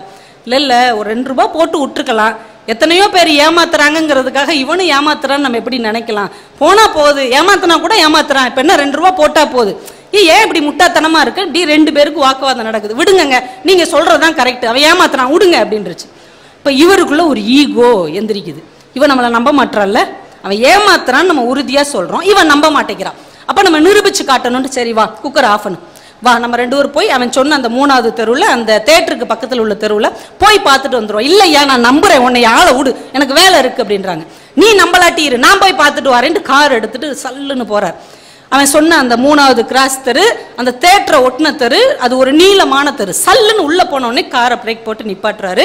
அந்த தெருவுள்ள நடுவுல ஒரு ஓலை பாடை வந்து ரெடியா இருக்கு. இந்த ஆள் அப்படியே கண்ணீரோட உட்காந்துருக்கான், பிச்சை எடுக்க வந்தால் அப்படியே உட்காந்துருக்கான். பக்கத்துல அந்த மனைவி கிடத்தப்பட்டிருக்கிறாங்க, அப்படியே தலையை பிடிச்சிட்டு அந்த ஆள் உட்காந்துருக்கிறான். சடக்குன்னு இவர் காரை அப்படியே திருப்பி வீட்டுக்கு வந்து உள்ள போறார். இப்ப மனைவி கேட்கறாங்க, என்ன பாத்தீங்களா? ஆமா பார்த்தேன், போனேன், என்னாச்சு அப்படிங்க. அந்த தெருவுல யாருமே இல்லை, அப்படி ஒண்ணுமே நடக்கல. இந்த மனைவி சொல்றாங்க, அப்ப எல்லாருமே ஏமாத்துறாங்க பாருங்க, பொண்டாட்டி செத்து போச்சுன்னு கூட ஒருத்த ஏமாத்துறான் பாருங்க, இது தாண்டி உலகம் அப்படின்ட்டு உள்ள போயிடுறார். ஒரு பெரிய மனிதர், ஒரு கௌரவமான குடும்பத்தை சேர்ந்தவர், ஒரு ஏழை மனிதன் கண்ணீரோடு வந்து எனக்கு உதவி செய்யுங்கன்னு கேட்கிறான். ஆனால் நிஜத்தை தேடி போன மனிதன் மனைவியிடம் என்ன சொல்றாரு? பொய் சொல்றார். நம்ம உலகத்தில் ஒரு தோற்றத்தை வைத்து மட்டும், அவங்க குடும்ப பின்னணியை வைத்து மட்டும் இவர் பெரியவர் என்று நம்பினால் அவர் பெரியவர் மட்டும் இல்லை, அவருக்குள் ஏதோ ஒரு சிறுமையும் இருக்கும் என்று நம்முடைய தமிழ் இலக்கியம் நமக்கு அறிமுகம் செய்யும். சாதாரண ஆளுங்கன்னா அதுக்காக எல்லாரும் சாதாரணமெல்லாம் இருக்க மாட்டாங்க. ஒரு நாட்டில் ஒரு அரசன் இருந்துக்கிறார். வடநாட்டில இருந்து ஒரு பண்டிதர் அந்த நாட்டுக்கு வர்றார். நான் உங்க நாட்டில் உள்ளவங்கள்ட்ட கேள்வி கேட்பேன், எந்த கேள்விக்கு யாருக்கு விடை தரலன்னா இந்த நாடே எனக்கு அடிமைன்னு நீங்க எழுதி தரணும்னு திருவிளையாடல் புராணத்துல சொல்ற மாதிரி சொல்லிட்டு வர்றார். இப்ப அரசர் எல்லா மந்திரிகள் எல்லாரையும் கூப்பிட்டு, அறிவாளிகள் எல்லாம் கூப்பிட்டு, அந்த பெரிய ஆளு மரியாதை அவர் கேட்ட கேள்விக்கெல்லாம் பதில் சொல்லிருங்கன்னு உட்கார வச்சுட்டார். இப்ப பண்டிதர் வந்து கேள்வியா கேட்கிறாரு, நம்ம ஆளுகளுக்கு பதிலே தெரியல, திருன்னு முழிக்குதுங்க. இப்ப மன்னருக்கு ரொம்ப சங்கடமா போச்சு. இப்ப அந்த பண்டிதர் சொல்றாரு, சரி நான் கேட்ட கேள்விக்கு தான் உங்களுக்கு பதில் தெரியல, அவங்கள கேள்வி கேட்க சொல்லுங்க, எனக்கு பதில் தெரியல அப்படின்னா நான் இந்த நாட்டுக்கு அடிமைன்னு எழுதி தந்துடுறேன்றார். ஆனா அறிஞர்கள் மந்திரிகள்லாம் அவங்களுக்கு தெரிஞ்ச கேள்வி எல்லாம் டிஎன்பிஎஸ்சி கொஸ்டின் எல்லாம் பரட்டி பார்த்து அதுக்கு வாட்டு கேட்குதுங்க. கேட்கிற கேள்விக்கெல்லாம் அவர் டான் பதில் சொல்லிடுறார். மறுபடியும் அவமானம் தான். இப்ப அரசனுக்கு என்ன பண்ணன்னு தெரியல, இவ்வளவு அசிங்கப்பட்டுட்டோமேன்னு அப்படி தலை குனிஞ்சு உட்கார்ந்துருக்கிறார். இப்ப பண்டிதர் சொல்றார், கவலைப்படாதீங்க, இன்னும் ஒரு வாய்ப்பு உங்களுக்கு தர்றேன். இந்த ஆடியன்ஸ் இருக்காங்கல்ல, பொதுமக்கள், இவங்க கூட கேள்வி கேட்கட்டும், அறிஞர்கள் தான் கேட்கணும்னு இல்லை, பொதுமக்கள் கூட கேள்வி கேட்கட்டும். இப்ப மன்னர் பொதுமக்கள் முன்னாடி கண்ணீரோட நிக்கிறார். எப்பா சாமி, யாராவது ஒரு நல்ல கேள்வியை கேட்டிருந்தாலும் ஆஃப் பண்ணுங்கய்யா, வந்ததுல இருந்து நம்மளை ரொம்ப அவமானப்படுத்திட்டு இருக்கிறார். மக்கள் எல்லாம் பதறாங்க. பெரிய பெரிய அறிஞர்கள் கேள்விக்கே இவர் பதில் சொல்லிடுறாரு. அவங்களாலேயே சமாளிக்க முடியல, நம்ம என்ன சமாளிக்கிறது? மக்கள் ஒண்ணுக்கு பின்னாடி ஒளியுது. பின்னாடி இருந்து ஒரு குரல், நான் கேட்கட்டுமா சாமி அப்படின்னு. யாரான்னு அப்படியே ஒதுங்கி வழி விடுறாங்க. ஒரு ஆள் வேட்டி சட்டை கூட போடாம ஒரு துண்டை தோல்ல போட்டு வேமா கருப்பா குள்ளமா வர்றார். நான் கேட்கட்டுமா அப்படின்னு. கேளுப்பா, நீயாவது கேளு. இந்த பண்டிதர் கேட்டு தொலையும் அப்படிங்கிறார். இப்ப அந்த சாதாரண எளிய பாக்குறதுக்கே ஒரு பாமரன் மாதிரி இருக்கிற அந்த மனிதர் கேள்வி கேட்கிறார். ஐயா, உங்ககிட்ட 2 கேள்வி கேட்கிறேன், 20 கேள்வி கூட கேள்றா, நான் பதில் சொல்றேன். உடனே அவர் கேட்கிறார், பழமான பிறகு காயாவது எது அப்படின்னு.